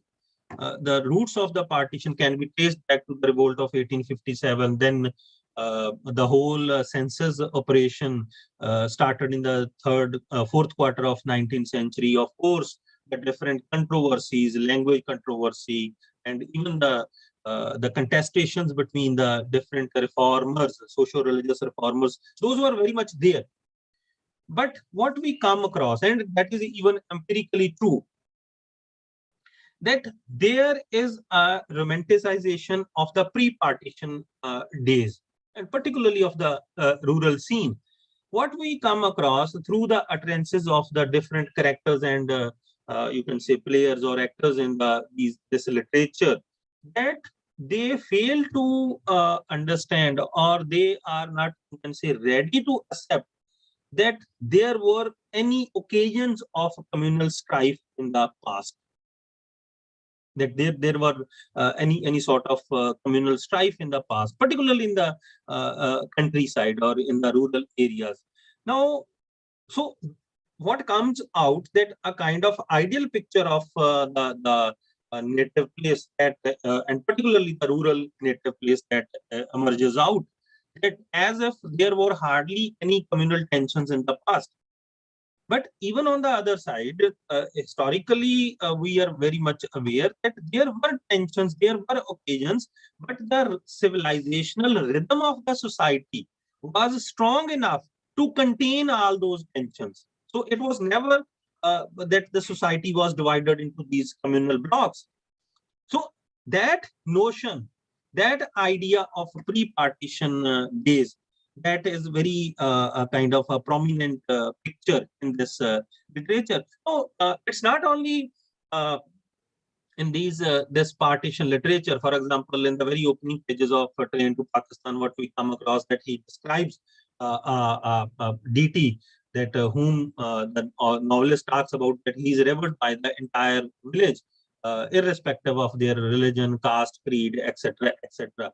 Similar kind of sentiment, which may surprise many, that was even expressed by an official like M.L. Darling, Malcolm Lyle Darling, who was quite a popular officer in Punjab, and when he writes this story of a horse ride in the summer of 1946-47 and at Freedom's Door, but he observes over there, he says that I failed to understand that what a hash of politics of partition would do to this region, that is area lying between Yamuna to say this entire region of Punjab, that what a hash of politics of partition would do to this region, where people are intermixed with as the different ingredients of a pulao. So what the novelist is saying, what the creative writer in Punjabi or in any other language writing about Punjab is saying, that is very much, you can say, verified, that is very much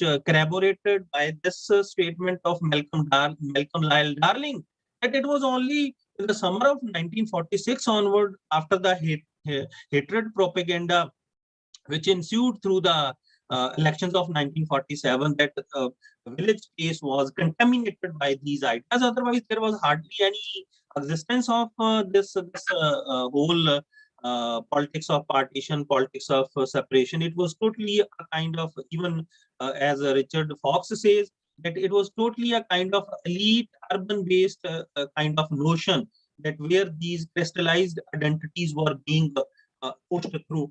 So in literature, that pre-partition kind of notion, or that picture, that emerges beautifully.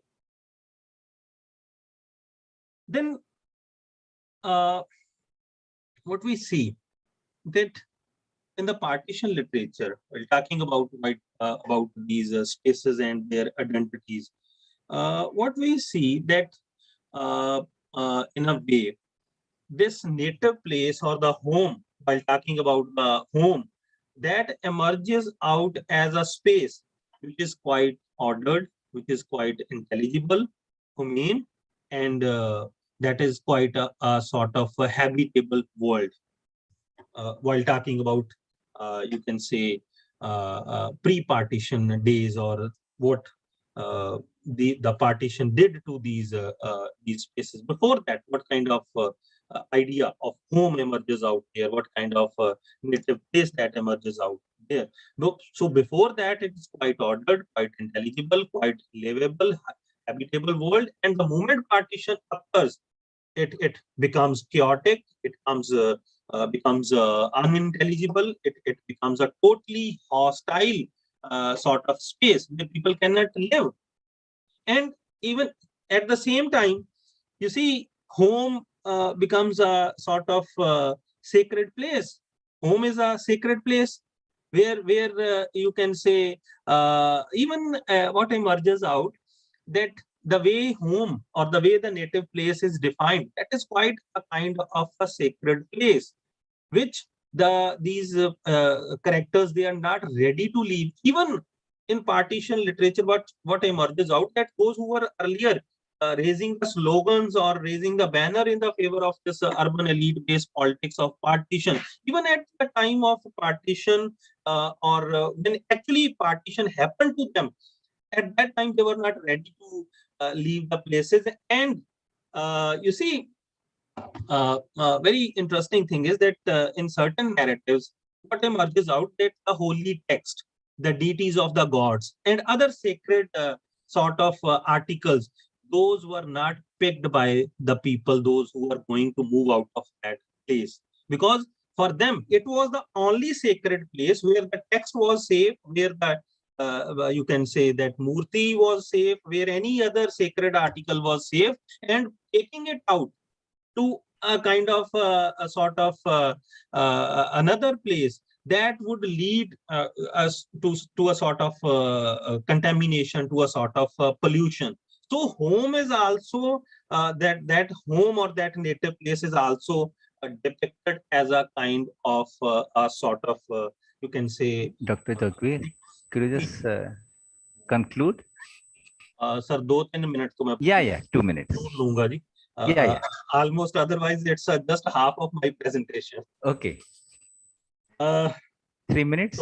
So one is a deep sense of rupture, because violence sits at the core of partition, and it was not only the physical violence which was the fate of the people, it was also this mental violence. And even in this partition literature, what we come across, that the characters utter that those who died in this mayhem, those who died in this whole violence, they were more fortunate enough.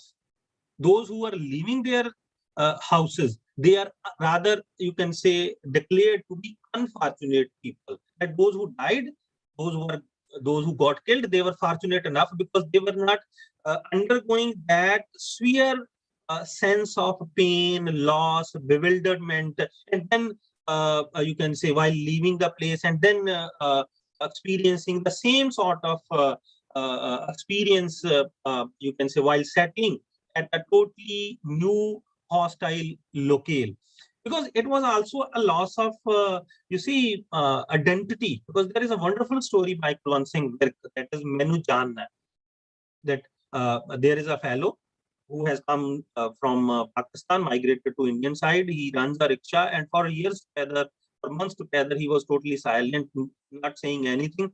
But only on a particular day, he meets the author, and the author identifies him, and he says, that you have come from the other side. And the story goes like that, that fellow was brimming with joy, saying, that sense of the loss of identity and then association of the identity that was also, you can say, attached to these spaces.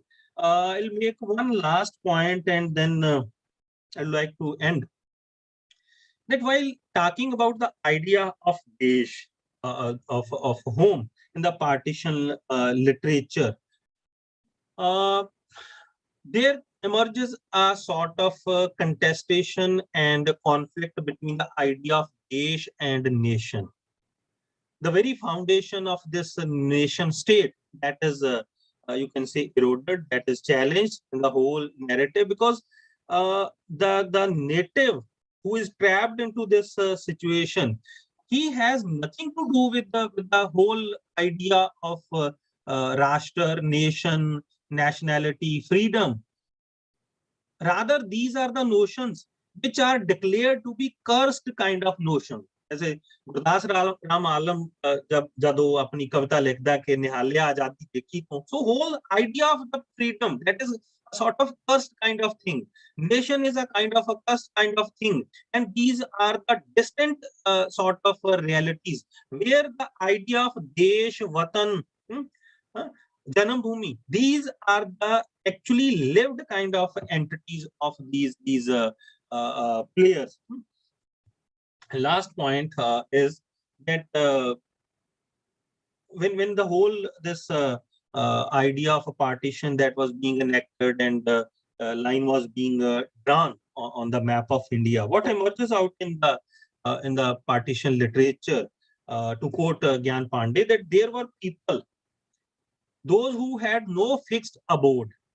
They could be either Indians or Pakistanis both at the same time, but they could be, you can say, none of them, because all the time their whole mind was navigating between these two sort of fixed kind of identities, which were basically constructed kind of identities, that being Indian, being a Pakistani. So the characters, or what we find in this literature, that this dilemma of being called Indian, of being called Pakistani, that looms large in the mind of these you can say characters in the partition literature. And for example, to quote from Santokh Singh Peer's novel Odin, so he says, a character says that here is the line, and on the one side there will be Pakistan, the land of the Pak, and the other side there will be land of the faithful, and there is no land for the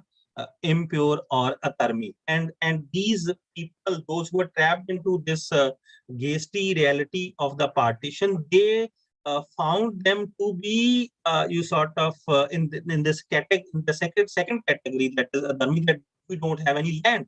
The land with which we were associated, that we have lost, and the land where we have migrated, that is not accepting us, because still you see the Muhajirs, the kind of the crisis they are facing over, and even those who came to India, the way, for example, in Chaman Nahal's Azadi, when the protagonist moves to Delhi, the kind of attitude of the local population they had to face, that testifies this argument. So thank you so much. I hope I have not taken much more than the assigned time.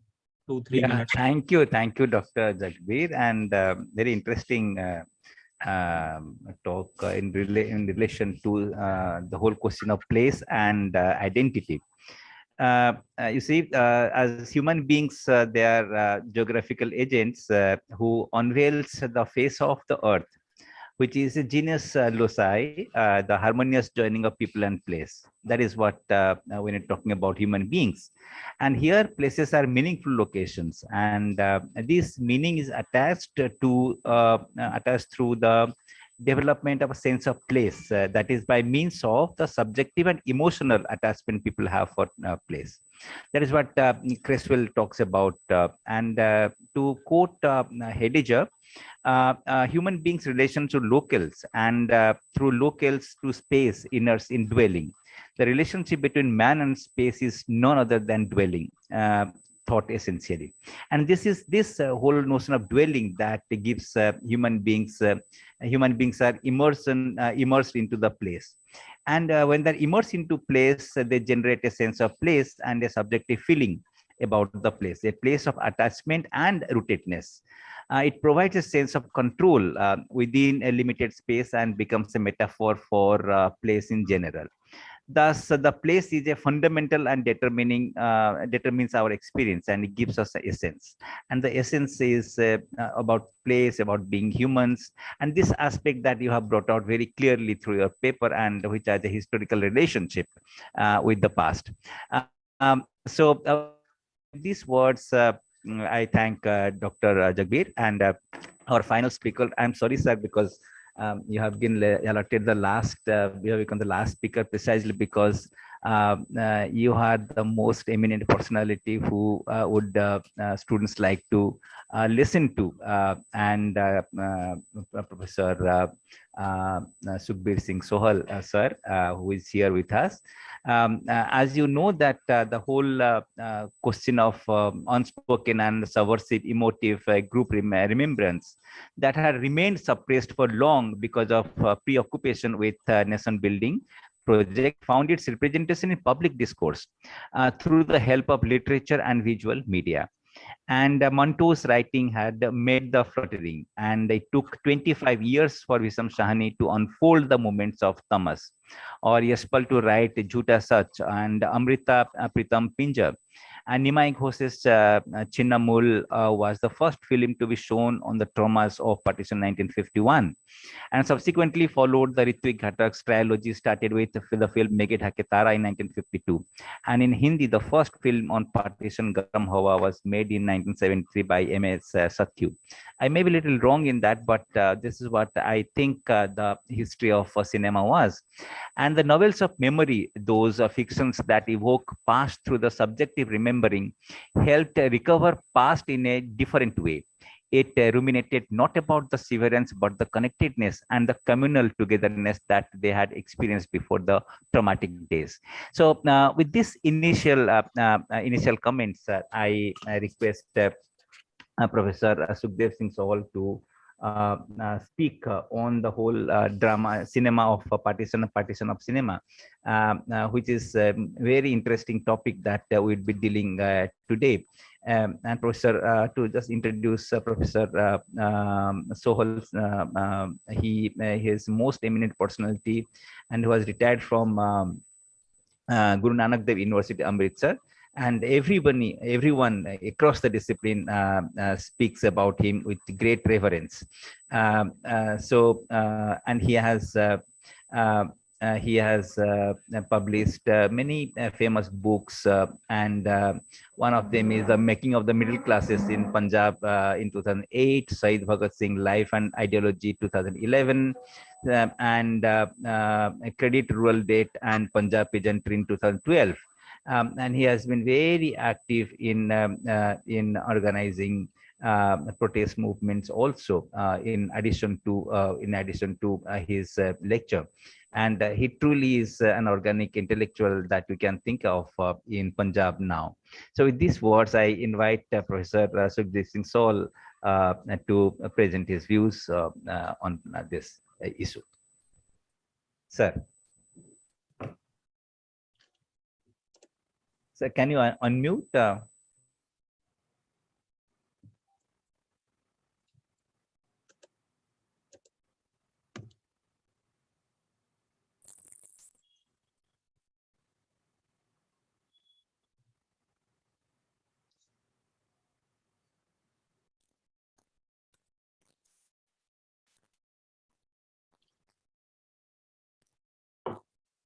Hello, am I audible?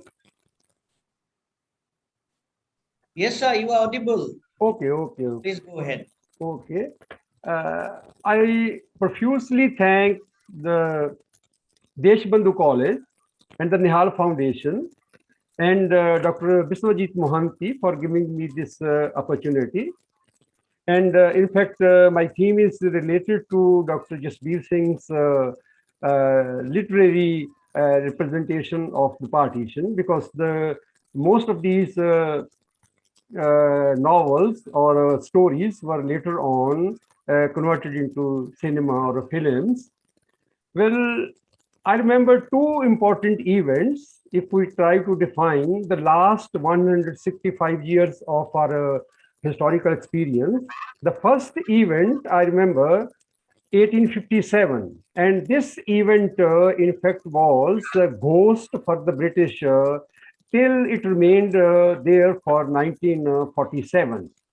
They always did whatever they decided, whatever they were at that time experiencing. The ghost of 1857 remained with them.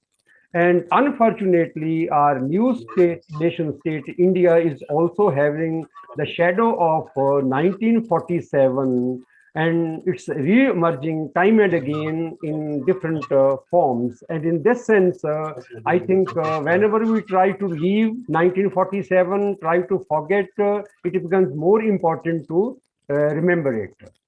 And in fact, the partition affected all the areas of human activity: geography, people, minds, history, and even cinema.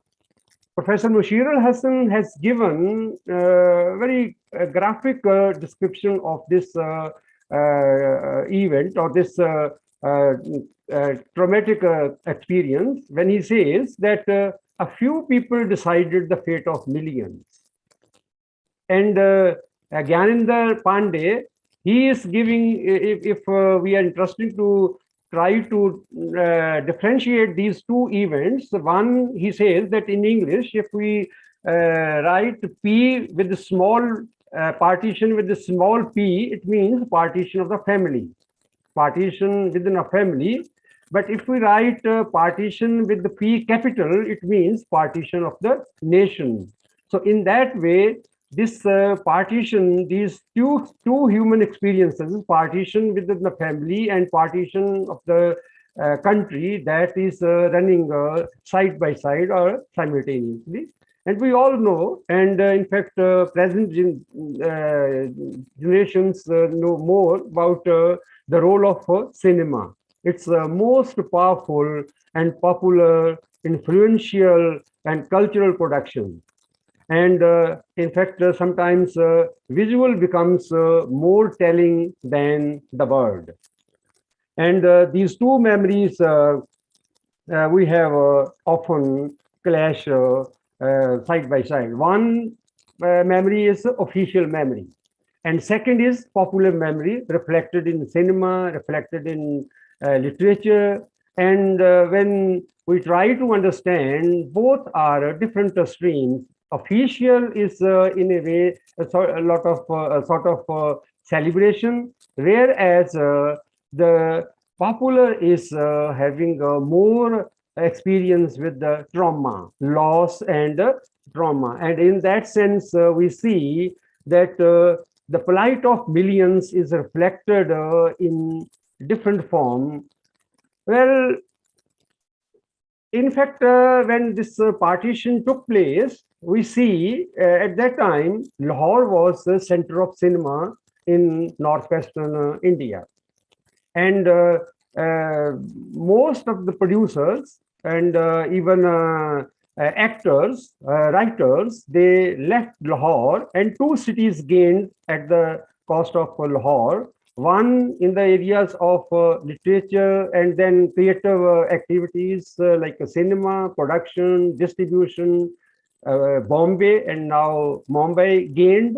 And in the areas of trade and commerce, Delhi gained at the cost of Lahore.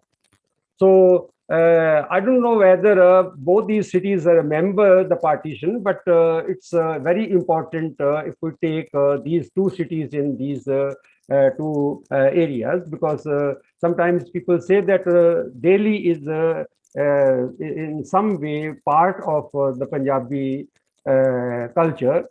Now, two phases I will take briefly. First phase, 1947 to 1967. This is the first phase. And this phase is very close to recreate the situation. Because in literary production, we see that it's very difficult to, if you're close to the event, it's very difficult to recreate and try to contribute in literary genre. And in this case, we see the first partition film that is from Pakistan, and name of the film is very telling. In 1959, there was a film named Kartar Singh. It was a partition, but retrospectively, it was in a way the celebration of composite culture and loss of that culture in the partition. And in fact, the running theme or running song of this film was very famous or very popular song of Amarta Pritam, Aj Aakhain Waris Shah Nu Kite Kabran Vichon Bol. That was the running theme. Whenever there is a critical moment in the film or taking place in the form of social crisis, then this song starts.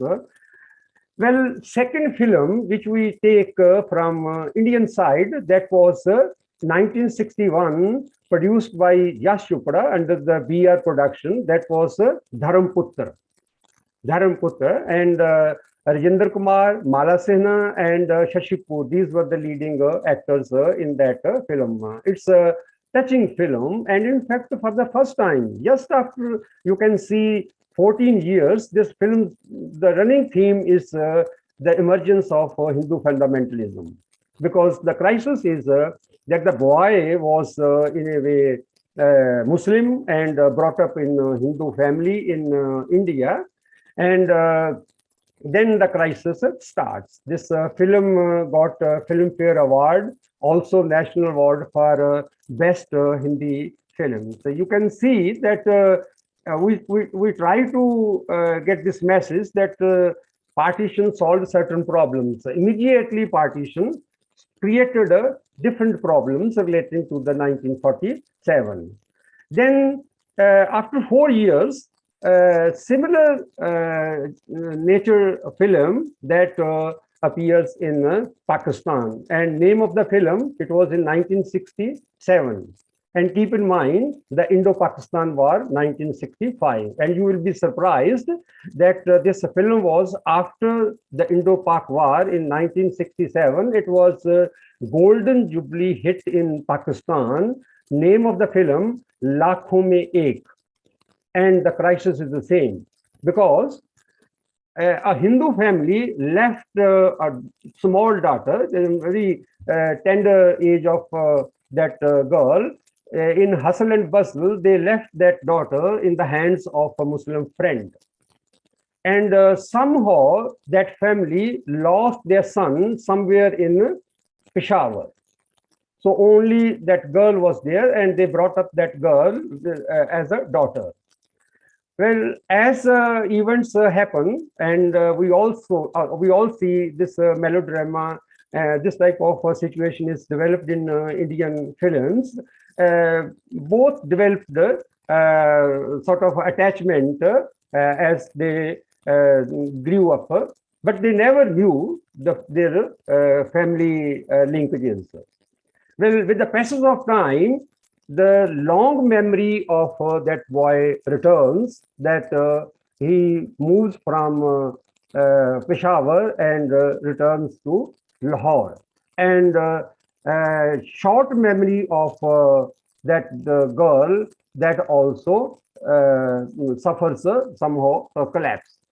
So she doesn't remember about that attachment, but the boy is remembering about his house. But the family, there is a crisis in the family. And that crisis was solved, that this girl must be, because at that time, there were possibilities of moving from India to Pakistan, and they bring that girl to India, and then they arrange her marriage with the Hindu boy. But somehow rumor starts that that girl was brought up in a Muslim family, and this crisis is resolved in the same way we all see in the Hindi films. There is a fight at the border, and that fight, and finally it takes place of shooting, and the girl is shot down, and the girl is dies at that time. In fact, this became a cult movie in Pakistan. And this movie inspired later on movies in India like Henna, like Veer Zara, and even also Pinjar. Those who have seen these movies, please see Lakhon Mein Ek, and you will see that how much theme is taken from this Pakistan movie Lakhon Mein Ek.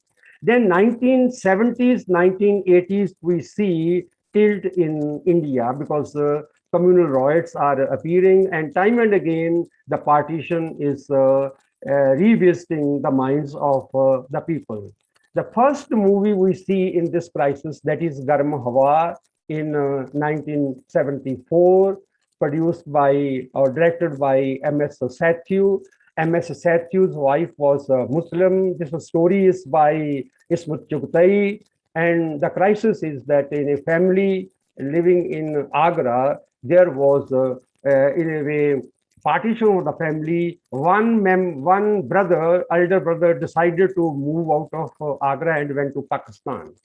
And the younger brother remained there. And when there was communal rights, and in fact, during that communal crisis, the authorities acted in this way that this property is now what they call Muslim Waqf property. So they lost their house. And then the next question is, and they start rethinking. This is the last film of Raisani, and he is going to, let us say, in a shadow, and he starts thinking, and the message of thinking is that had we gone to Pakistan with our elder brother. So that shadow of partition re-emerges in 1970s. Now, same thing happens in Pakistan also. In 2004, there was a movie, Khamosh Pani. Well, interestingly, that small girl at that time refused to jump into the well. She was married to a Muslim. She also became Muslim, and she had children.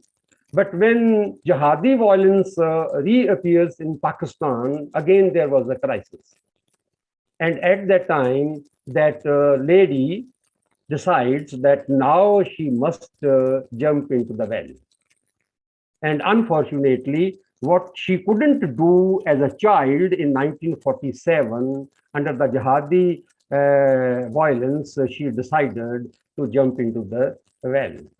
Well, in 1989, the famous film Tamas, based on the novel written by Partition Sani, brother of Barraj Sani, and this was directed and produced by Govind Nalhani. And it was again based on that trauma which surroundings of Bombay or Bhiwandi riots that brought in at that time.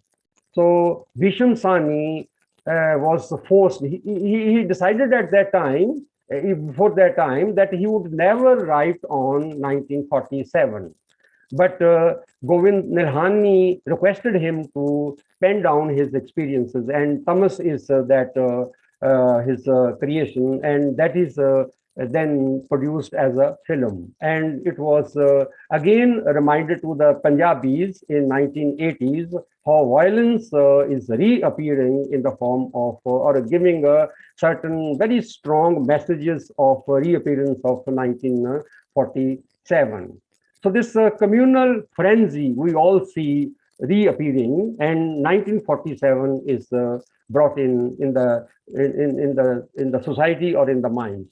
Now new trends emerge, and we all are having that trends. But a few younger generation children or people know that these are linked to the partition films. One, Cinematical Jingoism.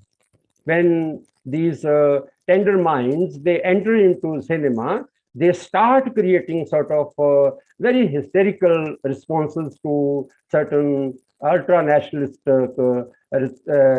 images or responses. And this jingoism is created in a very different way. And in fact, in all these films, we see triumph of love and also friendship. Overall, in these films, the dominant theme remains that despite all these ruptures, the love and also friendship, composite culture that remain there. Then again, there is another important dimension, and it's part of sub-Indian continent film production, that is amnesia. Whenever there are difficult questions, then these actors, they lose their memory. And these cinematic expressions, in fact, we all know, go beyond theater, because these children, when they come back to their homes, they bring these experiences to their homes, and then reviews appear, fan clubs appear, then discussions start, and in this way, Partition time and again returns to our homes, to our minds. But interestingly, these cinema, these films or cinema, they create sort of traumatic experiences and start us to think, rethink whether we have transcended 1947 or trying to recreate mini 1947 type of situations within the society. And for that, going back to historical text is very important. And also in this way, historical text and filmmaking, these both become interdependent. Thank you very much.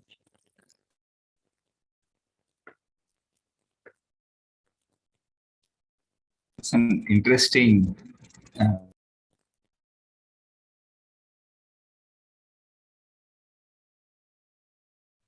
Unmute yourself. You are muted, Vishwajit. Unmute yourself. am I audible now? Yes, you are audible now. Okay. That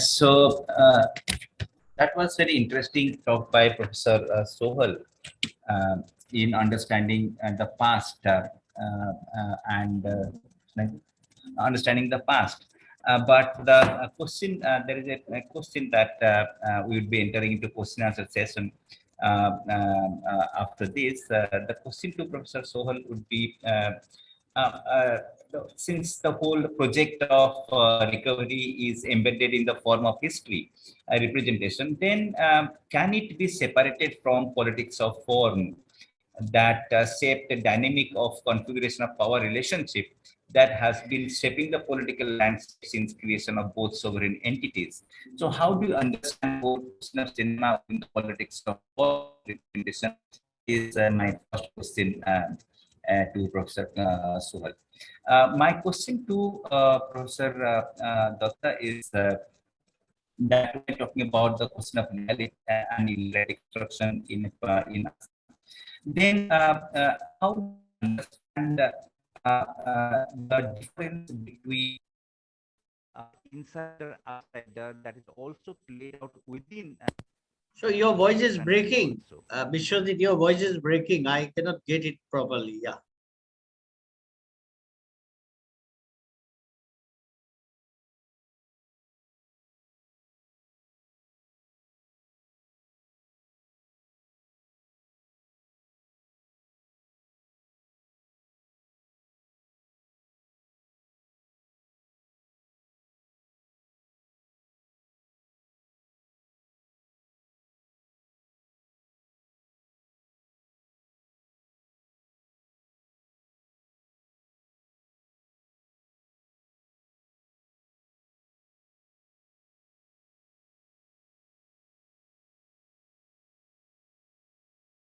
I think Vishwajit has again got the internet problem, connectivity problem. Yeah, am I there audible? Yes, you are audible. Okay. But Vishwajit, just a minute. I'll have to take leave. I am traveling to another college now. Okay. So I'm so sorry. I'll hear the question and I'll take another opportunity to debate on that. Yes. Okay. Okay, thank you, Professor Akhil, for attending this seminar, and really, we are really grateful to you for presenting your views before the audience, and we will be inviting you soon as an independent speaker to our Department of Political Science. Okay, thank you very much. Grateful to everyone. Okay. Yeah.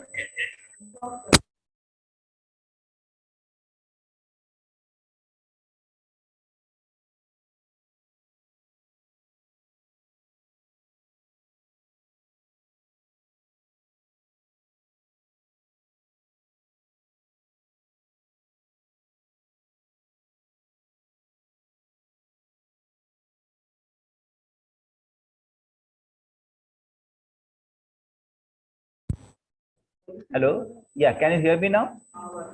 So my question to Professor Sukhdev Singh Sahal was the politics of representation and the politics of form.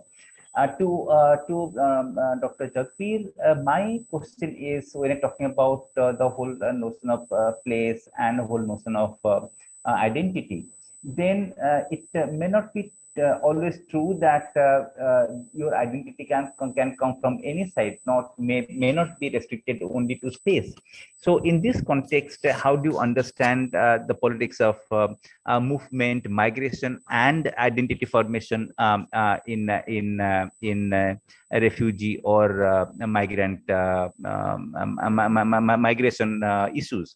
So that is my question to Sohal sir and to Jagbir. And my question to Dr. Kanwal Preet is that when talking about memory and the retention of memory and through museum, then are you not freezing a kind of identity that you want to transcend? So how do you understand this transcendence of identity and freezing of identity into politics? So these are the three questions that I am directing it to three different speakers. And if there are other questions, then we'll take it from the chat box. So yes, to begin with, let's start the discussion. Professor Sohal, would you like to respond to this?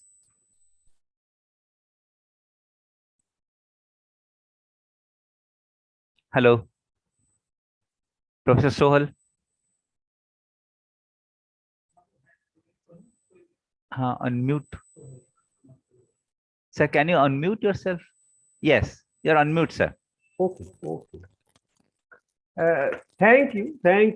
The idea is that whenever we start discussing partition, and it's not at the national level, it's everywhere we can see within the family. When family is partitioned or divided, then whatever trauma we see within the family members, that also starts reappearing. And the very idea of partition, it's social, national, and in fact, at the background, in all these films, at the background, we see the running theme remains that this loss of memory, this even reappearance of partition, that is part of not only social life, it's part of national life also. And when at certain levels, officially, we try to celebrate the emergence of nation state.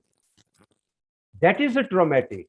That whenever you celebrate the emergence of a nation state, that is a different event. But remember that 1947 was also trauma for large number of families. In fact, this turn took place on the 50th anniversary of our independence in 1997. That was, in fact, the turning point of that. Let us remember all those who suffered, especially women. And that process is now going on. And remembering is very important. In human life, remembering and forgetting is very, very part of our existence. So a nation state, those who control nation state, they all the time try to educate the next generations that try to forget, but it never happens. The more you remember the past, the more you will try to transcend. If these films are reappearing, it doesn't mean that these films would create another critical situation or traumatic situation within the nation state.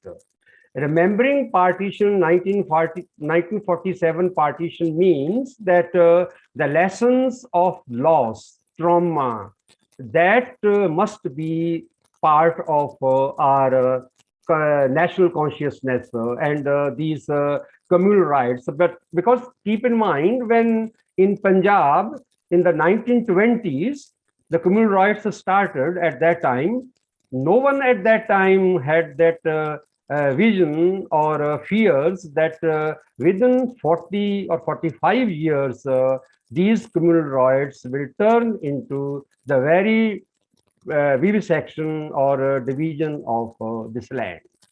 Within 25 or 27 years, we see these communal rights are symptoms.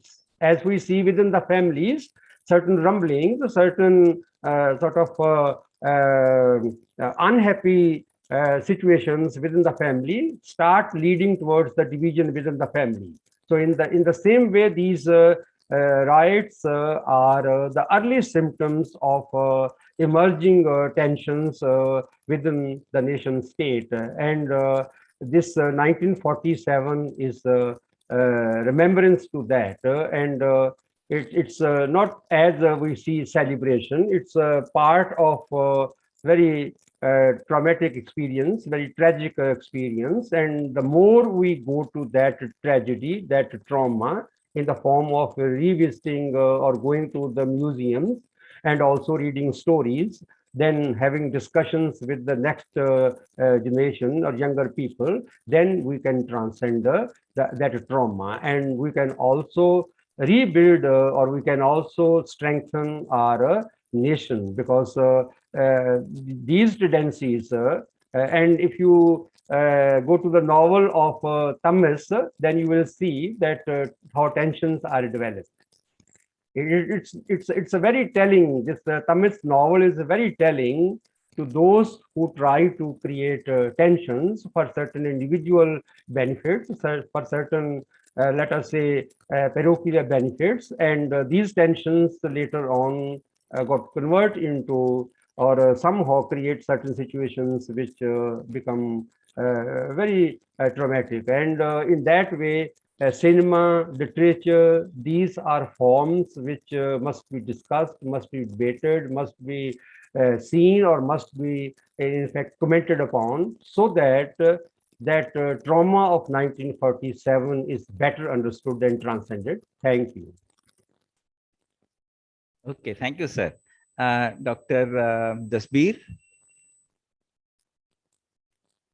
Hello ji sir ji आपका मैं जो question पूछा था आपसे that sorry I could not get your question. Yeah, my question was that why do you think that only the place that gives you identity, because identity can come from any source?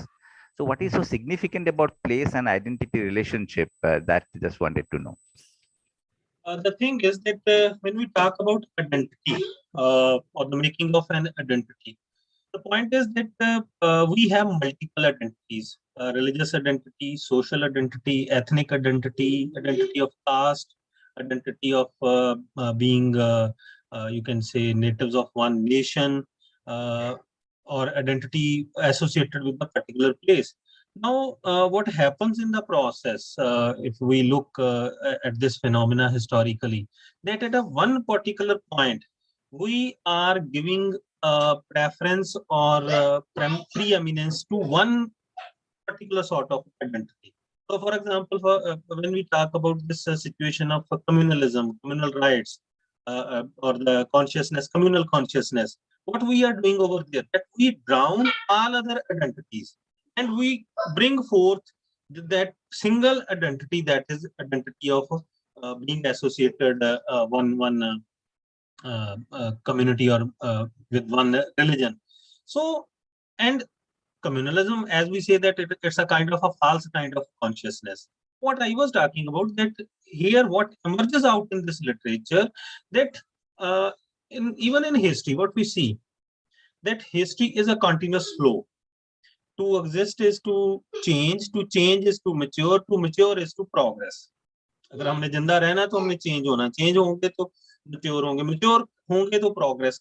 Even within these writings, right from the, you can say, first page of any novel to the end of the novel, but we see that how these things are progressing, that there is in the initial phase, there is a huge romance about the whole idea of a new nation, or whole idea of this two nation theory, whole idea of you can say separate crystallized identity. But as we move to the climax of the novel, what we see, that how all those actors, those who are trapped into the situation, and even those who are definitely the non players, They are also trapped into the situation, and even the players, those who are very much in that machination, very much in that scheming kind of a politics, they are also in trapped in that situation. And at that point of time, the communal identity goes to the background, and that is the idea of this place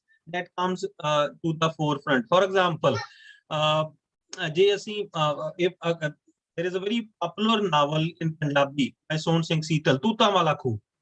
Now, Tuta Wala Khu, in a brilliant way, contrasts the whole idea of what was being established as two-nation theory, that you have two peasant families, one is Sikh family and other one is the Muslim peasant family, and they have a joint land, they have a joint well.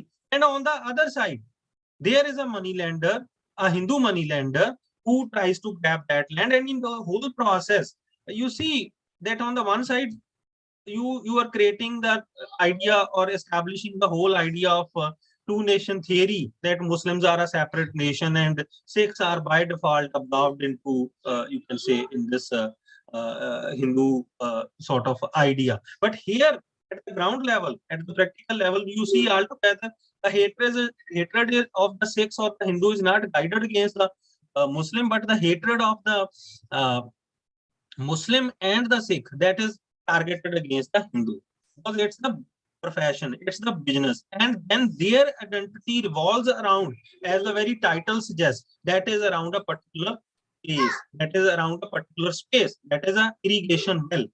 So my point was that at the same time we have multiple identities, and at one particular point, at one particular historical juncture, one identity prevails the other.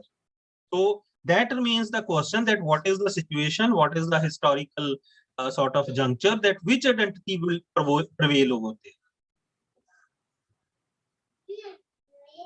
Ji. Okay. Yeah.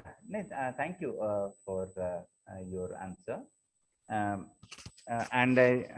It's a yeah, that's fine. Okay. And I request Dr. Kanwalpreet to answer the question that I had posed, which is I repeat, because the whole question of museumizing memory is in public culture is a part of freezing your memory.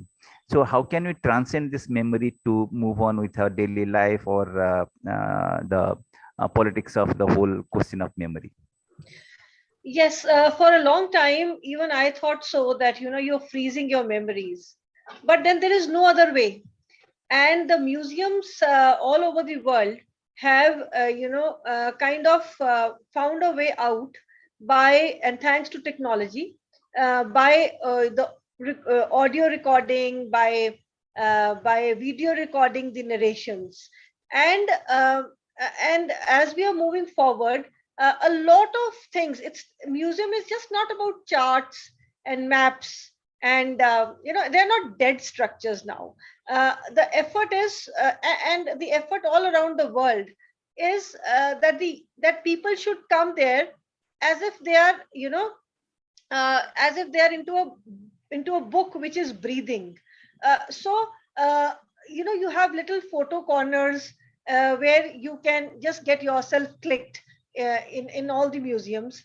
So the museums have frozen certain memories, but there is another aspect where, because of the sound, sights, because of the audio and video recordings, you can actually go back into time and feel the pain, the anguish of the people involved at that time. So for me, when I was growing up, museums were a place where I did not like to go. My parents would push me into museums, whenever we would go somewhere, that it was a very boring experience. But as I grew up and I visited those same museums again, where there was a lot of audio, video, you had guides who are students of history, or, who are into this, being guides just because they're in love with history. That, I think, has changed the concept of museum. And I think we will see more. And yes, then museums travel.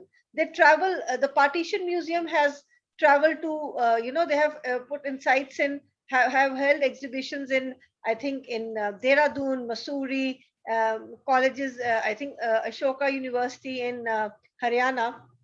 So I think the museums have become, it's not, they are frozen to some extent, but as I have grown up, I think the museums have also evolved, and you can actually live the memories. For example, as I told you, none of my family was from that side of the border. But when I've talked to people, heard people, seen movies, they've become as much a part of my life as they would have been of any person whose families had come from that side. So museum, we need some place to store our memories. They are not safe. You cannot look after the paper and letters in people's houses. The next generation will throw them out. In the Partition Museum, you have so many things: clothes, utensils, books, diaries, briefcases, which have been donated by families. So houses are not the place where we can store things. I might like something, store it, of my grandparents, but maybe my grandchildren won't do that. So we need memory. We need museums. The only thing is, I'm very happy with the way museums are evolving and creating an interest among the young to look into the past, not as something dead, but as something from which we can learn lessons, and we should learn lessons. Yeah. Have Thank I you. answered your question? Yes, of course. So with that, we come to an end of this webinar. And there is one guest, Dr. Balwant Kaur, who is from Miranda House. I request her if she can say a few words before we request Bibhas to propose a vote of thanks. Balwant, are you there? Dr. Balwant? I think you have to unmute her. Yes. नहीं, आप लोग please continue कीजिए. बहुत अच्छा रहा session. Thank you so much. Okay, so a few words, but meaningful words. Okay, so last, not the least, I request Bibhas to propose a vote of thanks. Bibhas.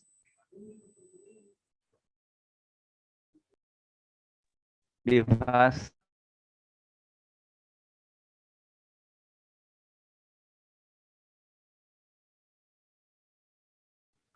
Hello, Bibhas, are you there? Please unmute him.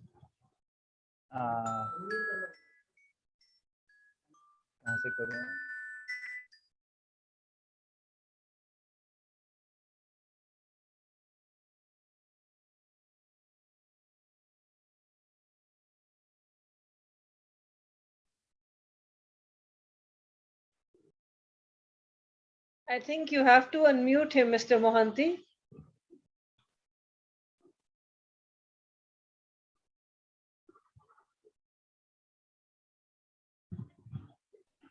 Yes. Yeah. Am I audible?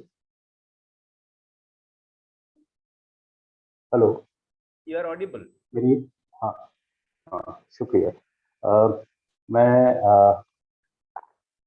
आप सबका बहुत आभारी हूँ इस webinar में शामिल होने के लिए. यह विभाजन या बंटवारा जो है वो एक ऐसा विषय है जिस पर हम जितनी भी बात करेंगे, बातों की परत दर परत खुलती ही जाती है. हिंदी की मशहूर साहित्यकार कृष्णा सोखी ने कहा था कभी कि विभाजन को भूलना जितना मुश्किल है, याद रखना उतना ही खतरनाक है. लेकिन हम इस बात को महसूस करते हैं कि विभाजन को कई तरीकों से याद करना चाहिए, सिर्फ एक ही तरीके से याद नहीं करना चाहिए. और आज के इस वेबिनार में ये बात अच्छी तरह से सामने आई है. ये बहुत ही व्यापक मुद्दों को इस सेमिनार में समेटा गया है, जो कि जगह के हिसाब से भी भारत के असम से लेकर के पंजाब, और फिर भारत से लेकर के जर्मनी, और उसके बाद 47 से लेकर आज तक के समय को, यानी पूरे टाइम और स्पेस में बहुत व्यापक क्षेत्र को इस वेबिनार ने अपने आप में समेटा है। हालांकि इस पर और भी बातें हो सकती है, लेकिन ये महज शुरुआत है। इस वेबिनार को संभव करने के लिए जिन लोगों ने सबसे ज्यादा जिनका इसमें योगदान है, मैं सबसे पहले उनका शुक्रिया अदा करूंगा। वे हैं हमारे वक्ता, जो खास तौर पर जिन्होंने अपने परिचय पढ़े, प्रोफेसर सोहल, जगदीप जी, प्रोफेसर अखिल दत्ता, जो कि अभी उनको जाना पड़ा है, प्रोफेसर कमलप्रीत कौर। आप सबका बहुत ही मूल्यवान जो वक्तव्य था, उसमें निश्चय ही हम सभी का, खासतौर पर से हमारे विद्यार्थियों का इस विषय में उत्सुकता जताई होगी, ज्ञानवर्धन किया होगा, और उनके समझ में और भी ऐसे मुद्दे लाए होंगे जो आगे उनको रिसर्च के लिए और स्टडी के लिए इंस्पायर करेंगे। कई तरह के मुद्दे, और ये मुद्दे सिर्फ पॉलिटिकल साइंस या इतिहास और साहित्य तक ही सीमित नहीं है। विभाजन एक ऐसा फेनोमेना है जो जीवन के सभी क्षेत्रों से जुड़ा हुआ है। और विभाजन एक ऐसी प्रक्रिया है जो सिर्फ 47 में शुरू होकर खत्म नहीं हो। विभाजन को जिन लोगों ने झेला, उनको कहीं ना कहीं आज तक वो भुगतना पड़ रहा है, जैसा कि प्रोफेसर अखिल दत्ता ने अपने वक्तव्य में बताया, और भी कई उपन्यास और कई फिल्में इसकी गवाह हैं। और उसका एक ही जवाब है, जैसा कि प्रोफेसर सोहल ने बताया, कि इन सब का फिल्में जो उपाय बताती हैं कि मोहब्बत और साझेपन, इसी से इस पीड़ा को खत्म किया जा सकता है। और मोहब्बत और इस साझेपन की पीड़ा को खत्म करने के लिए जो शुरू में प्रोफेसर नागरा ने जो बात कही थी कि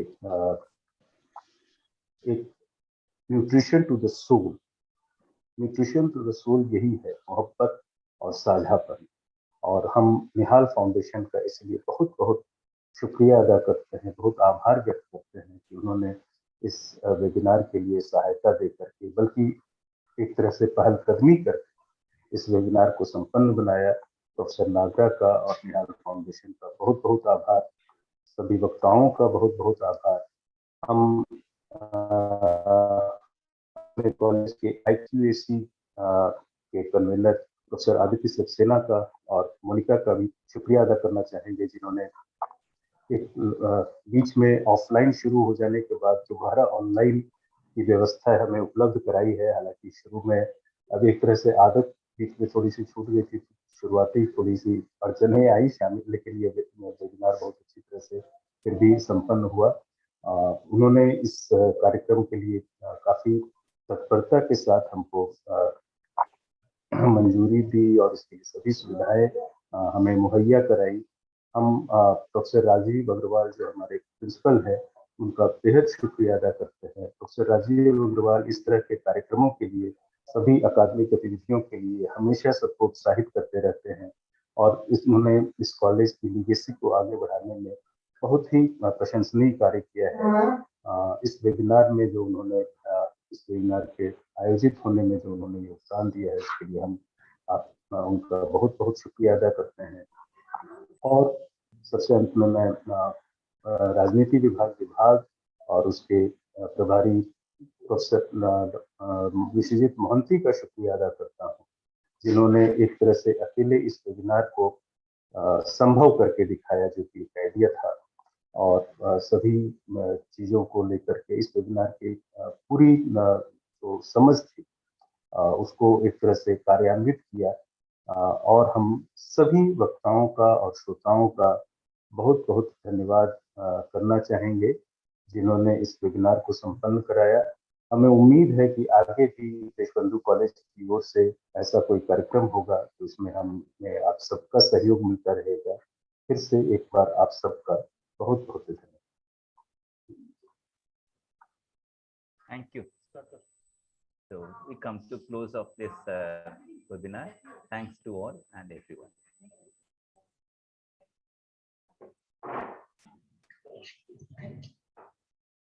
Thank you. Thank you so much. Wonderful seminar. Thank you. Thank you.